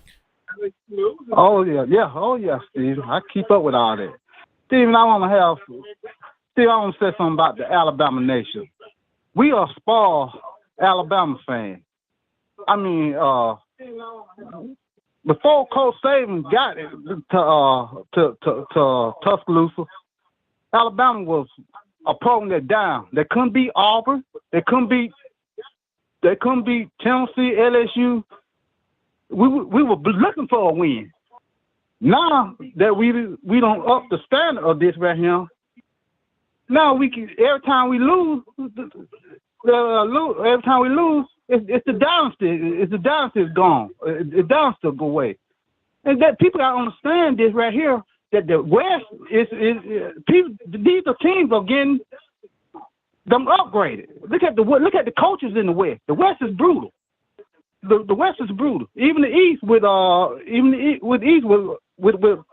Kirby now with Kirby Smart at Georgia and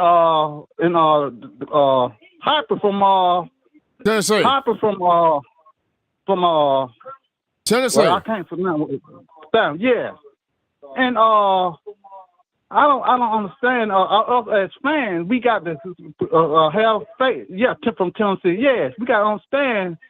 Coach Saban about. I understand that we barely winning. We barely winning, but a win we could be even. We could a break here and now. We could be undefeated. We could be a break. We could be undefeated right now, and another break here and now. We could have 4 losers right here. So we can't win every game. We can't win. Go out there and blow team out by 30 and 40 points every game. It's not gonna work like that, Steven. It's not gonna work like that right now. And for the system of Bill O'Brien and Pete Golden, yes, they are not great. They're not great coordinators, especially the second. Look at the secondary. I was against Tennessee. I was so, what is going on? We supposed to have one of the best second teams. We supposed to have one of the best secondaries in the country. And the way we were getting beat we got beat the way we were getting beat, especially by one receiver. 6 catches and 5 of them for touchdown. That was awful. We wouldn't get no pressure on on Hooker, and and we got one of the best linebacker crews in the country with Anderson and Turner. I mean, I don't understand this right here, Steve. And we just got Coach Saban is Coach Saban. He's the best coach that ever is, and he gonna do what he has to do to get this program the way it's supposed to be, Steve. He gonna do that. Absolutely. And Steve, like I'm gonna tell all us Alabama fans, we can't whine about win. We can't whine about winning by. A win is a win. I mean, a win is a win, Steve. Whether we win by 5 points or 6 points, we can win by 2 points. There it is. The folks, all our fans gonna say the dynasty gone, boy. It don't happen like that right now, Steve. These teams are upgraded. These teams got and for the NIL is, I can't buy it. People are just saying this. Alabama losing. Other schools getting paid, not just Alabama. Look at Georgia. You know what I'm trying to say? It's not affecting Georgia, but it's affecting Alabama because we are losing. So, we are Alabama fan. We got to pull by this team and pull by what Coach Saban gonna do. He's the best coach in this. He's the best coach in this world, and he's gonna get this program to where it is. He's gonna get it right. He's gonna get it right. So we just can't whine about it. We got to bag him up and got to start whining. We got to start whining, Steve. Appreciate my man Tim from Opelika calling in there. So we're going to take this call here. I had a thought. We're going to get back to my thought. We'll take this call here. You're live on the show. What's going on? How we feeling? State your name and where you calling from. David, man, what's going on, man? This is Ralph from Birmingham, Alabama, man. How's it going? Doing great, Ralph, and yourself? Man, I'm recovering, man, because that game gave me an upset stomach. Man, I'm recovering. I'm happy to know, brother, that you are recovering. I'm recovering. I had to drink some Pedialyte. So, can Nick Saban right the ship? Yeah, I believe he can, but I don't believe it's going to be this year. I think we have what we have, and we got Bill O'Brien and we got Pete Golden. And I have to say on the defense, I'm going to start with Pete Golden. You know, that first half, that Bama defense played pretty good. I have to give them credit. They was getting to the ball. They was shooting the gaps, and they were really playing team ball. But I think those quick 3-and-outs kind of caught up with them in the end, and that kind of made them tired. And so, I'm not gonna ding Pete Golden this round because it seemed like the 2 weeks that he was off, he kind of did some preparation. Now this Bill O'Brien here with his hat turned backwards, I don't know what this man doing or what he's looking at or what he's watching. I don't know if he's watching Bama from the 90s. I don't know what he's looking at. But whatever it is, he needs to stop. Or he need to get some help. He need to get some fresh eyes. He need to get a fresh mind because the play calling didn't add up. There was no play calling to show any exploits on LSU defense. And you had 2 weeks to prepare. You had 2 weeks to look at film. You had 2 weeks to see what you can do. I noticed Latu didn't get drawn in the play and game plan. Was that an exploit? I don't know because I didn't get a chance to see it. When Jahmyr Gibbs, when he got the rolling, it seemed like once he got rolling, he put it back on Bryce Young, and it seemed like to me Bryce Young, I think that shoulder may be bothering him. I don't know, but it just I don't know. And then too, where's the guys that want to step up? And I agree with the statement saying that we need to start recruiting people from Alabama, from around the area because there's some people out here that want to play for Alabama because that's just what they want. That's a dream of theirs, and they are hungry. Yeah, they get the NIL deal, but they are hungry to play because they want to make a name for themselves because this is a family school. This is something that our family cheer for, and there's pride in that. Right now, it don't seem like the guys have any pride or any determination and will to try to win the game. It came out flat, and especially the second half. Well, we had some good plays, but it seemed like they still came out flat. So we can get better. We depending on a lot of teams to lose, and this, I think this happened 1 year before we had to depend on teams to lose just to get in the fight. So we can get in there.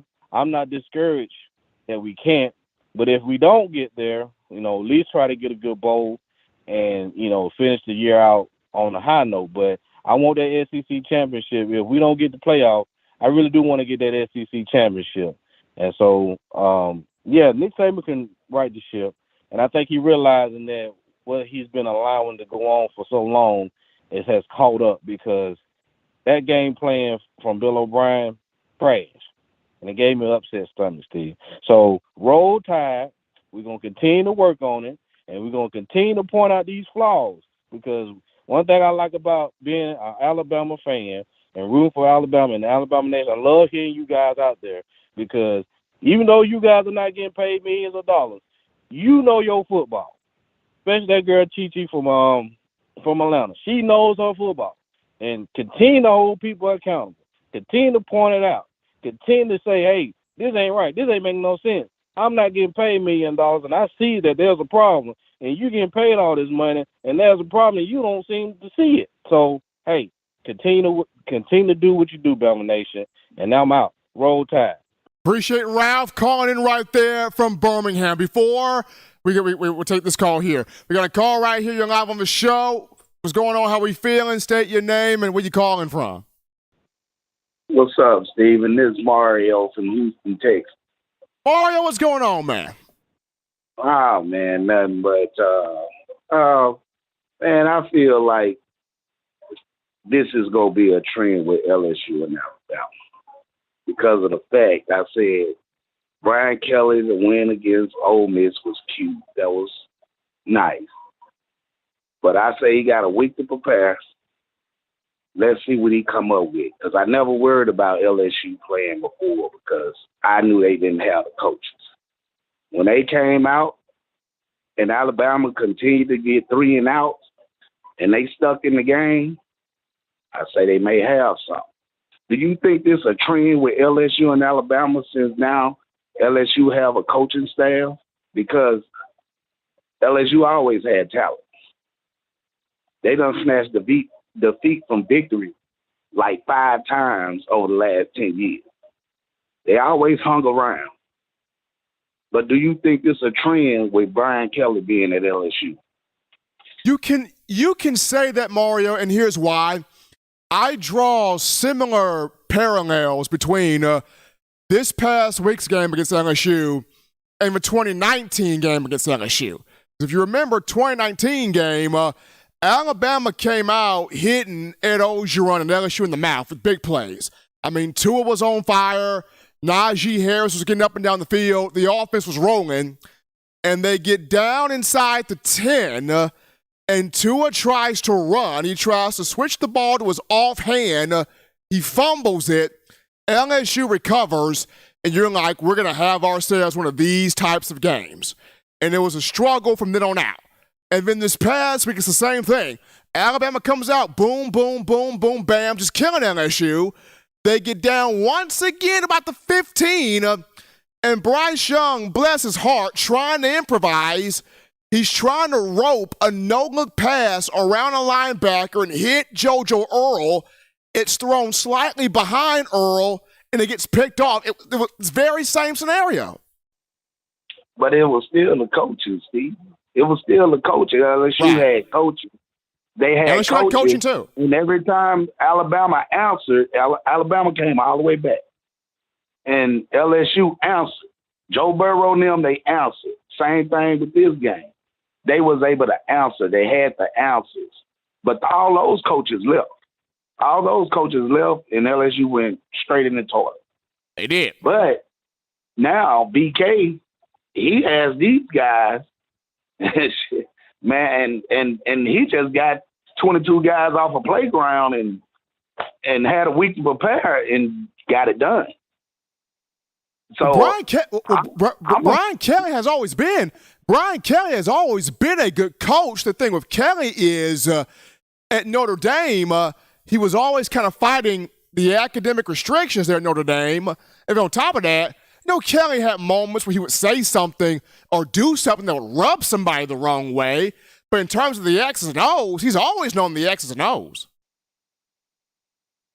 And I just feel like right now, Alabama is the old Georgia, and Georgia is the old Alabama.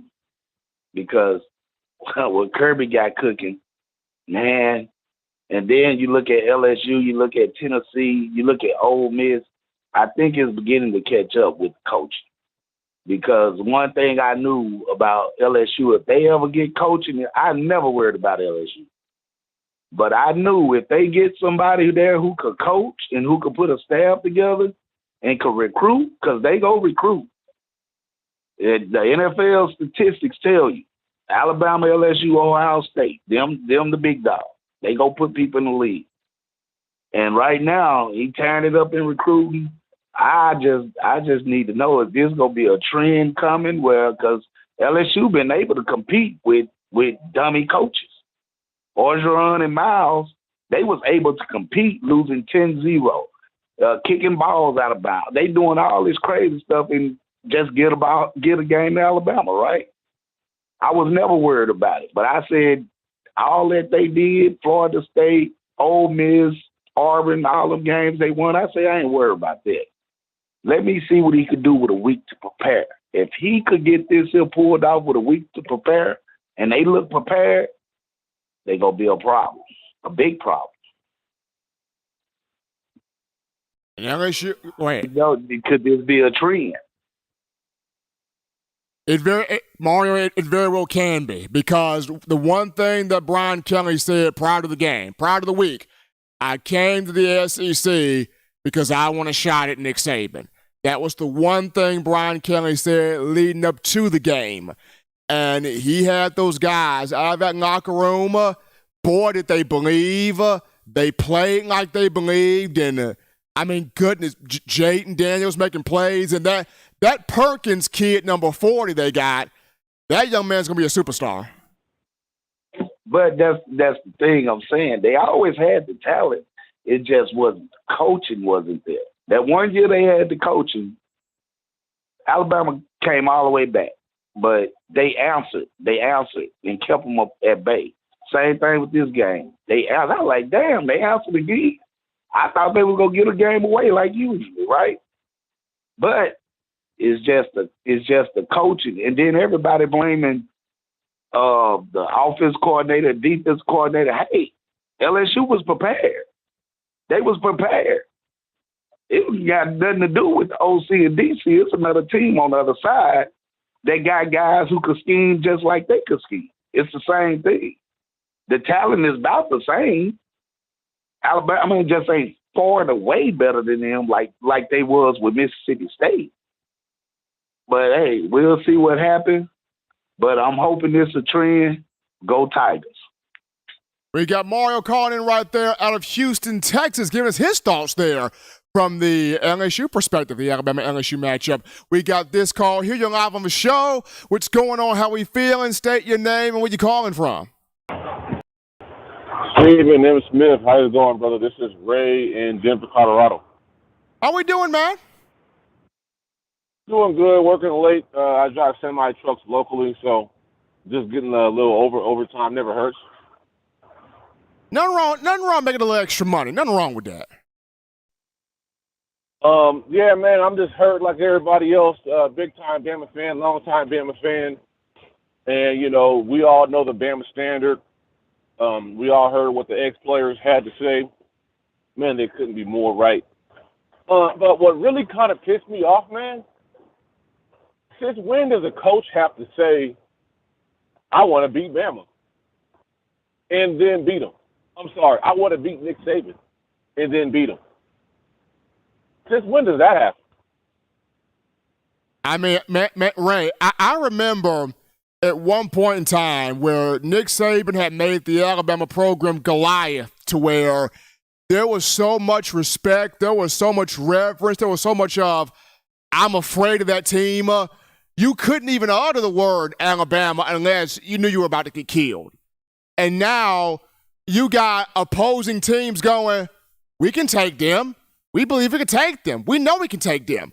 And now you got Brian Kelly. This is the reason why I came, because I want to take him down. Yeah, and then you are right. Brian Kelly is X's and O's. He knows what he's doing. I don't really like him that much personally, but because he has that impression on people. But they put it right there during the game in air quotes. I want to beat Saban before I'm done. I mean, so is that where we're at now? You just have to say you want to beat Saban and you can beat him?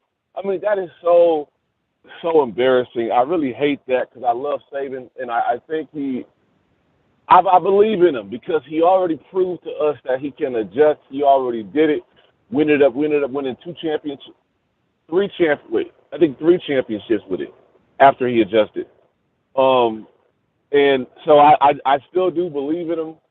But, man, I mean, it's almost like he could just put his hand in a fistball and get some better analysts and assistant coaches. I heard Bo Scarbrough on the Bama Standard, and he immediately pointed out what happened on that last play. It almost seemed like Bo Scarbrough, as a running back, could coach defense better than Pete Golden. You know, I don't know. It's get some of these. I don't see why some of these ex-Bama players aren't analysts. And if there are some, then I don't know them. But we need some more of these ex-Bama players as analysts. And I'm hearing some of these people call in, and they're talking about how Bama can get in, you know, if Georgia loses, if a piano falls from the sky, you know, in Tennessee Stadium, if a tooth fairy comes, like all this stuff to get Bama in. Well, that's cool and all. I would like to see Bama in, but let's ask ourselves two questions. Does Bama deserve to be there? And how are we going to perform when we get there? If we just get drugged up and down the field against Georgia, do we even deserve to be there? Good point. Very good point there, Ray. You know, it's like, yeah, I want to see him, but I mean, look, I'm used to Xavier McKinney, and what's the other guy? What's his name again? Dang it, is it McKenzie that plays for Pittsburgh? That's Minkah Fitzpatrick for Pittsburgh. Minkah Fitzpatrick, man, nothing got past that guy. Didn't he lead the league in interceptions one year? Didn't he have like 6 interceptions and he had like two interception or 3 return for touchdowns? That he did. I mean, what happened to Jordan Battle? Remember his freshman year? Now, Ray, that's the question that everybody's asking, and I myself, because coming into this year, you know, he was supposed to be the guy. This is supposed to be his money, you know, NFL draft year, and by far the best player in the secondary is Brian Branch. I mean, Kool-Aid McKinstry's done good. Eli Ricks has stepped up, absolutely. But the best player in the secondary, now, granted, no, Brian Branch is due for a penalty here and there. But right now, he's the best player in the back end. Yeah. I'm just disappointed. I'm just really, really disappointed. I mean, Helms, I like Helms. I think he's a 4-year guy. Can he cover? I mean, we know he can hit, but he didn't perform too well against LSU, you know, and you know, our defense, I remember that year with Jalen Hurts, our defense literally carried us literally, because he couldn't pass the ball. And you remember, yeah. I think it's when we had.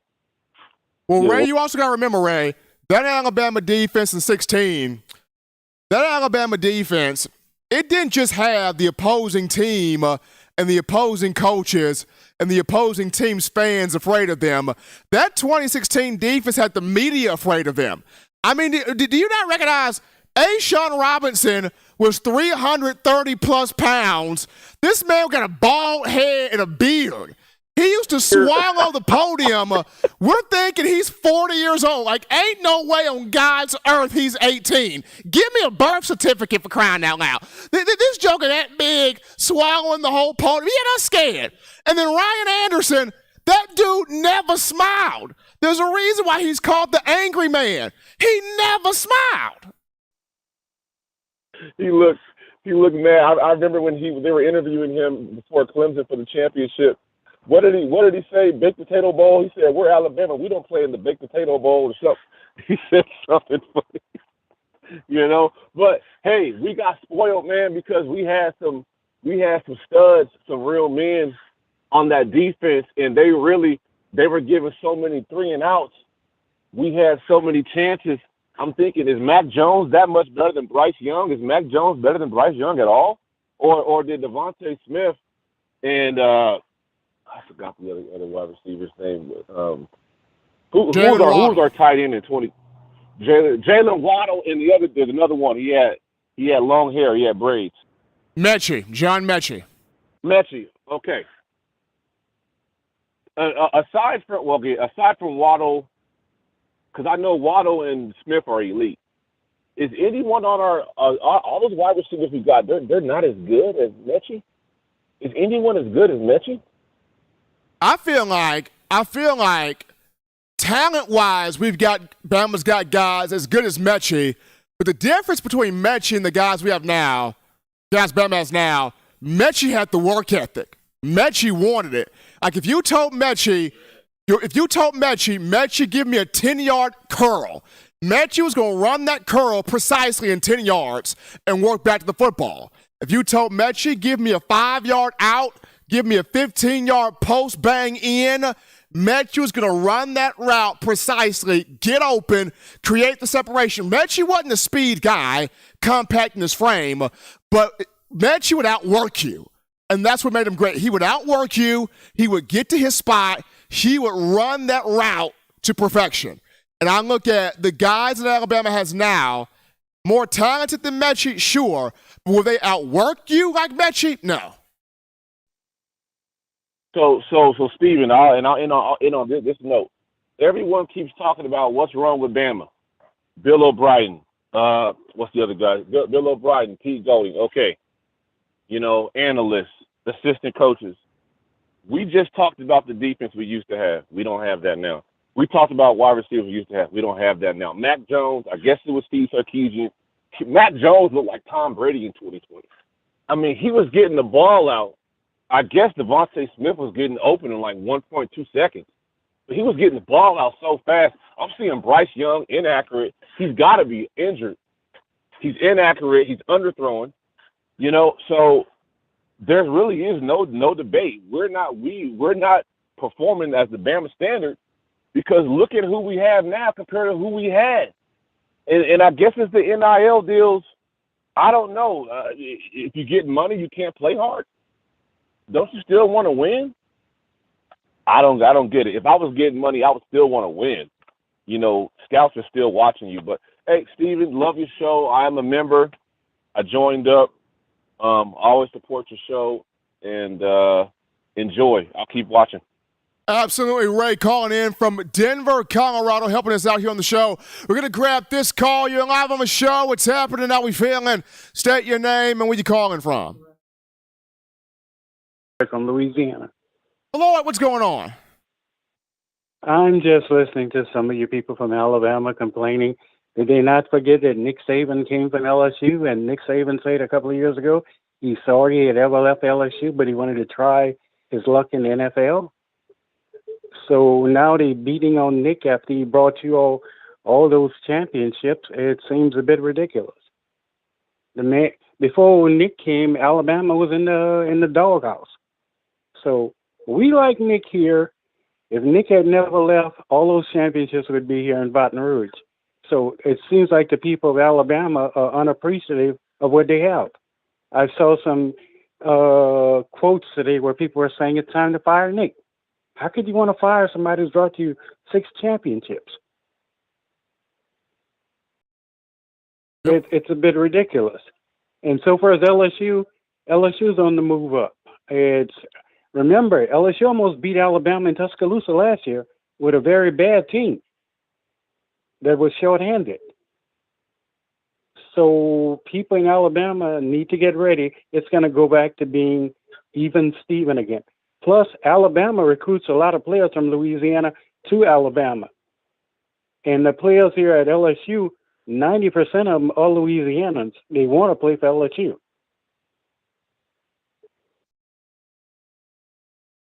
Get ready. Sooner or later, Nick's going to leave.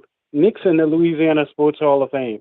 People in Louisiana, some people didn't like that he left, but he left to go and play pro football.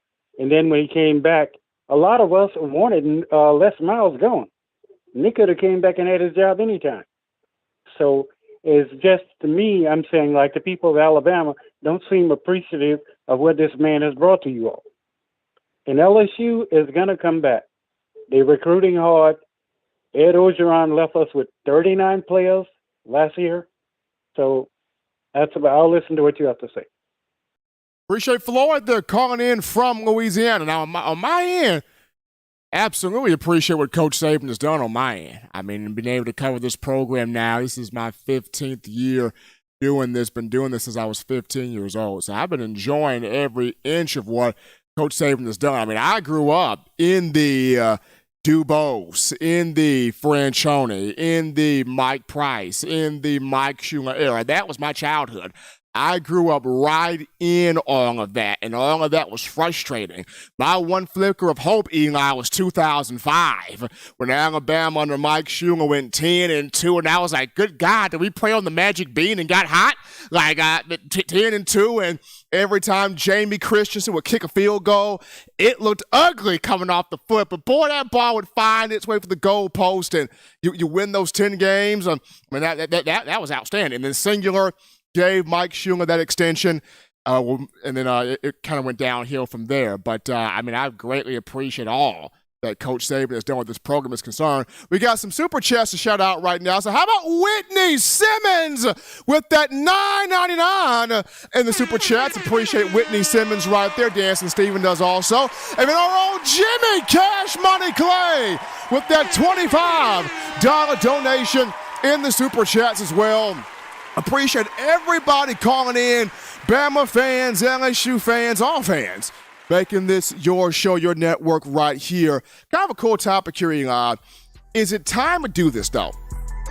Is it time for Alabama to bring home a legend? That legend, DeMeco Ryans.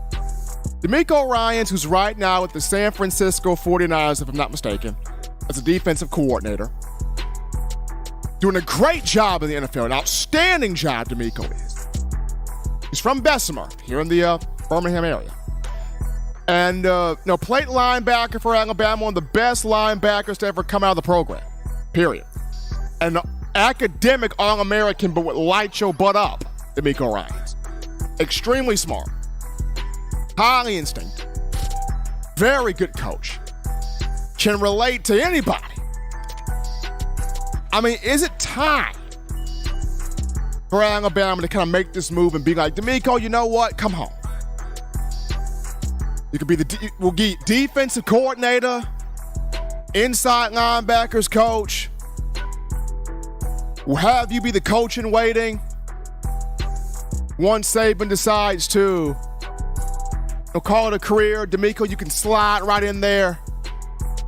I mean, is it time to look at DeMeco Ryans? Because, I mean, I understand people are saying he wants a shot to be an NFL head coach, and I don't disagree with that. NFL gives him a call, take it. But I'm just saying, Bama got the money. So if Bama really wanted to bring DeMeco home, I think now would be the time to do that. I think now would be the time to pull it.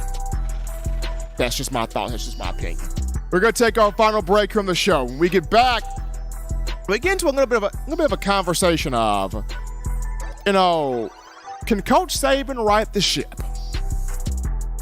Former players have expressed they've been a bit disappointed in this season. Is it time to bring, former players back into the program so they can invest in the program? even more. We'll wrap it up with that after this.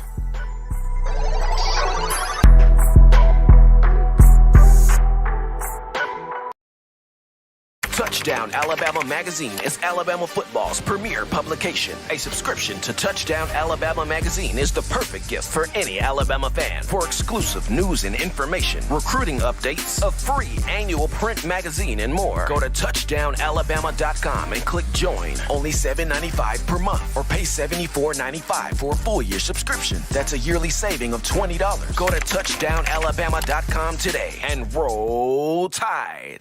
Thank you for tuning in. Show your support right now by clicking that like button. If you haven't subscribed, hit the subscribe button now and enable all notifications to make sure you don't ever miss any of the best Alabama football news, notes, and information right here on Touchdown Alabama. Well, folks, we're back to the action from the break here. Hottest show on the streets, covering your Crimson Tide football news. In my own words, yours truly, Stephen Smith of TDA, and where we getting to final topic of conversation. Appreciate all of you, the Bama fans, all the likes, everybody in the super chat, all the donations. You guys, phenomenal. I mean, y'all got Eli about to pass out over here. I mean, he's smiling so hard. Great job by you guys. Making this your show, your network platform channel here to talk Crimson Tide football. Also, streaming live tomorrow, 6 p.m. Central Time on TDA's YouTube channel. We got the Bama Standard with Justin Riley, comedy legend Steve Brown, all SEC linebacker, Bama legend Marvin Constant, two-time national championship running back, USFL champion Bo Scarbrough, yours truly, Stephen M. Smith, Bama Standard, bringing you the fun, the entertainment, the action, the Bama legends. Former Bama receiver DJ Hall will be on the show. Don't want to miss that right there. Streaming live, 6 p.m. Central Time, right here, PDA's YouTube channel, the Bama Standard. Also, you got to check out TDAwear.com. Yeah, TDAwear.com. Link in the description for all of your swagger, sauce, drip, clothing, cultural, fashion needs. They'll get you that gear right now. Even though Bama with 2 losses, I get it. Still, get you that gear. Make us your one-stop shop, TDAwear.com. Rep your Crimson Tide with that gear. Rock your Crimson Tide with that gear. And continue to have that support for Coach Saban, the student athletes, the University of Alabama, and us here at Touchdown Alabama Magazine. But right now, we look at this right here. And I've said this Eli throughout the entire show. Saban knows exactly what he's got to do. Matter of getting it done. He knows. Talked about it today. Well, this is on me. We got to do better. I got to do better. What starts with, Coach Saban answering his own call. Finding a way to get this thing done and get this ship back right in. Alabama's got to become the enforcer again in college football. There was a point in time in the early years of Nick Saban, Alabama was the Goliath of college football. Like, everybody feared the Crimson Tide. Like, the moment you stepped out the bus, you was like, ain't no way we're beating Alabama. Like, just the thought of another team saying, we're going to take out Nick Saban and take out the Tide. It was like treason almost. Like, that's how much Alabama was respected. And then, Bama had the players at that time that made you respect them. I mean, we brought up Ryan Anderson. We brought up, some other guys. Tony Brown, I just remember the semifinal game against Clemson where Tony Brown was talking so much trash to one guy. He had the guy so scared that the guy couldn't even return the punt. He called a fair catch. And Tony's sitting here cussing him out as he called a fair catch. Like, Tony had the guy just that scared. Like, Tony Brown walking through Missouri's pregame warm-up, no shirt on, scaring the mess out of folks. Like, Alabama at that point in time had players that kind of mirrored the 2001 Miami Hurricanes. You remember Al Blades at Miami? But Al Blaze used to scare the daylights out of you. Ed Reed. They had a guy that used to put you in a headlock. Like, Miami had some goons in 01. Some serious goons. Alabama, in the recent years of Coach Saban, had those kinds of players.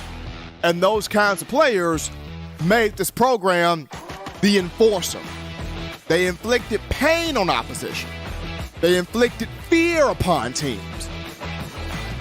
They earned that respect. They earned that just due. Alabama's got to get back to becoming the enforcer in college football, because if you look at what Kirby Smart's doing over there at Georgia, he's brought the enforcer mentality to Georgia. What he's done. If you look at the generals that are on Kirby Smart's defense, he's got Will Muschamp over there. You know, Coach Boom, hair on fire, Muschamp in your face, ticking time bomb. Got him over there. And then you got the tactician of defense and Glenn Schumann over there. And then you got Scott Cochran over there at Georgia hyping up their sideline. So basically, Kirby Smart has 2008 to 2017 Alabama right over there in Athens. What he's got going on there. So he has Georgia what Alabama once was. Alabama's got to get that back there. I mean, Alabama had Hendon Hooker playing like a Heisman Trophy winner. Georgia, he's just another run-of-the-mill quarterback.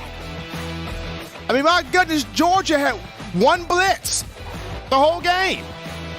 And they got to him for 10 sacks? Hendon Hooker's mom couldn't even save him that day. The guy got knocked down every time. Every time. So, Bama got to get back to being the enforcer of college football. They got to. And then when you have former Crimson Tide players expressing their disappointment in the season, that's a big deal. It's one thing when you have fans saying stuff. It's one thing when you have people in the media saying stuff. But it's a completely different thing when you've got former players, guys who have been in the trenches, guys who have been in the grind, guys who have played under Nick Saban as their coach. When they speak and they're voicing disappointment and they're voicing displeasure, that's a big deal right there. And if the guys on screen, all season, these guys have been very vocal on Twitter. When you talk Marquise Mays, he's been vocal on Twitter. Mike McCoy, who's been very vocal about his disappointment on shows we've had here on In My Own Words. Nick Gentry on Twitter, former Alabama defensive lineman, literally offered the program his services. Says, hey, I'll come down there and help y'all and have y'all guys play some big man football. Reggie Ragland's voiced his concern. Tim Williams on Twitter has been like, we need Scott Cochran back. We need the OGs back in here. Marvin Constant, y'all already know him from watching the Bama Standard, how he feels about stuff. Caleb Castile voicing his opinion. Eddie Jackson and Bo Scarbrough. So we're seeing several former Alabama players say, hey, this ain't Bama. This ain't what I came up in. This ain't the standard I helped build. This is what I was not supposed to uphold here. This is not the Bama I know. So when you got former players, guys who put their blood, sweat, and tears out there, and this is what they're saying, their words hold rank. Their statements hold a lot of credibility. And that's the reason why we had them on this show. So it breeds the question, Eli. At what point does Coach Saban, knowing what he has to do, at what point does Alabama open those doors and get more of those passionate players, former players, back into the program? Because as of right now, there's only two. You got Josh Chapman, former Bama defensive lineman who's on the staff, and you got Jamie Mosley, former Alabama linebacker who's on the staff. Those are the only two. You got to get more in there. You got to get more passionate Bama players, former Bama players back in here to invest in this program. Because a lot of the guys that are playing right now, they truly don't know the moniker that is Alabama football. They don't know. I don't know if Saban's even showing the old clips of Reuben Foster hitting folks and Reggie Ragland hitting folks and defenses getting pick sixes. I mean, with every recruiting class, they used to play that tape, Eli. And them folks used to get hyped just watching that. Like, I don't want to be a part of that. I don't even know if they play the tape anymore. I was having a conversation with a good friend of mine. And after listening to him, I'm like, by God, homeboy might be right. He sat there and said, Stevie, you know what the problem is? I'm like, what? He said, the media, you guys are not at practices anymore. Think about it, Steven. When y'all were at practices, the coaching staff used to be on their P's and Q's. The players used to be on their P's and Q's because they knew the media's recording us. The media's putting us out there on the internet. They used to have their best stuff because they knew y'all were coming out there. Y'all kept them on their toes. With y'all no longer out there, demanding the best from them, keeping them on their toes, have they gotten slack? Because y'all not out there? Eli, I really thought about that thing. I'm like, homeboy might be on to something like that. For real, because when the media was, when we were out there, I mean, it wasn't looking a whole lot better than this. Be real when we were out there. Because I promise you, my camera was on them jokers front and center. Cameras on them. And they made sure they had to get right. That kept right down on them. But Saban knows what he's got to do. Got to get some of these passionate former Bama players back in there. Got to handle his business, man. Got to right this ship correctly. I think he'll find a way to get it done. I think he'll find a way to. Appreciate Mason and Bailey with that $1.99 in the Super Chats. Thank you, Mason and Bailey, for the love right there. As always, Bama Nation, you want the best in news, notes, entertainment, coverage on your Bama football. You can get this by accessing the Touchdown Alabama Magazine app. You download the app from the iPhone App Store if you're rocking Team Apple, Google Play Store. You got the Android phone. For your audio needs, check us out, iTunes or Apple Podcasts, Spotify, Stitcher, Spreaker, TuneIn Radio, Overcast.fm, or iHeartRadio. We got you covered right there. The good and gracious Lord sees fit. I'll be back on Wednesday, continuing the conversation that is Tide football. Remember, Bama fans, you can purchase individual copies of Touchdown Alabama Magazine. Have those sent to your door. That link found in the description. You're trying to get your hands on the fresh edition, print edition of TDA the magazine. Here's what you do. You go to touchdownalabama.com. You click join. Become a member or a subscriber today. That link found in the description as well. Gotta shout out my guys, Bo Scarbrough and Donnie Lee Jr. coming on here. Bringing the heat. Talking their alma mater. Alabama Crimson Tide. Bama football right there. Gotta appreciate you guys, the outstanding fans of Bama football. Y'all did it. Y'all did the thing. Donations, likes, conversations, chats, phone calls. Told y'all had Eli pouring out there in sweat, man. He's okay, though. Eli's okay. Appreciate all the love there coming from you guys. Also, got to appreciate my man Eli Walker one time in that production studio. My man got a hard job, but somebody got to do it. Keeping me in order. That's a hard job because I like to bounce everywhere. But Eli does it. Eli does it, man. Appreciate him from behind the scenes right there doing what he does. Don't forget, people, tomorrow, 6 p.m. Central Time right here on TDA's YouTube channel. We got the Bama Standard, Justin Riley, comedy legend Steve Brown, all SEC legend linebacker, Bama legend linebacker Marvin Constant, two-time national champion, USFL champion, running back Bo Scarbrough, yours truly, Stephen M. Smith right there. Former Bama receiver DJ Hall will be on the show. You don't want to miss that. 6 p.m. Central Time tomorrow, streaming live here at TDA, the Bama Standard. But until next time, folks, husbands, love your wives. Wives appreciate, value those husbands. Children, continue doing the right thing, fun thing, smart thing, good thing, legitimate thing to not be bored and get that schoolwork done there. Be sure to get you those 3 hearty meals a day, those 3 great laughs a day. You protect yourself. You protect the loved ones around you. Till next time, folks, I'm your man, Stephen M. Smith, and you know what? You've been listening to In My Own Words.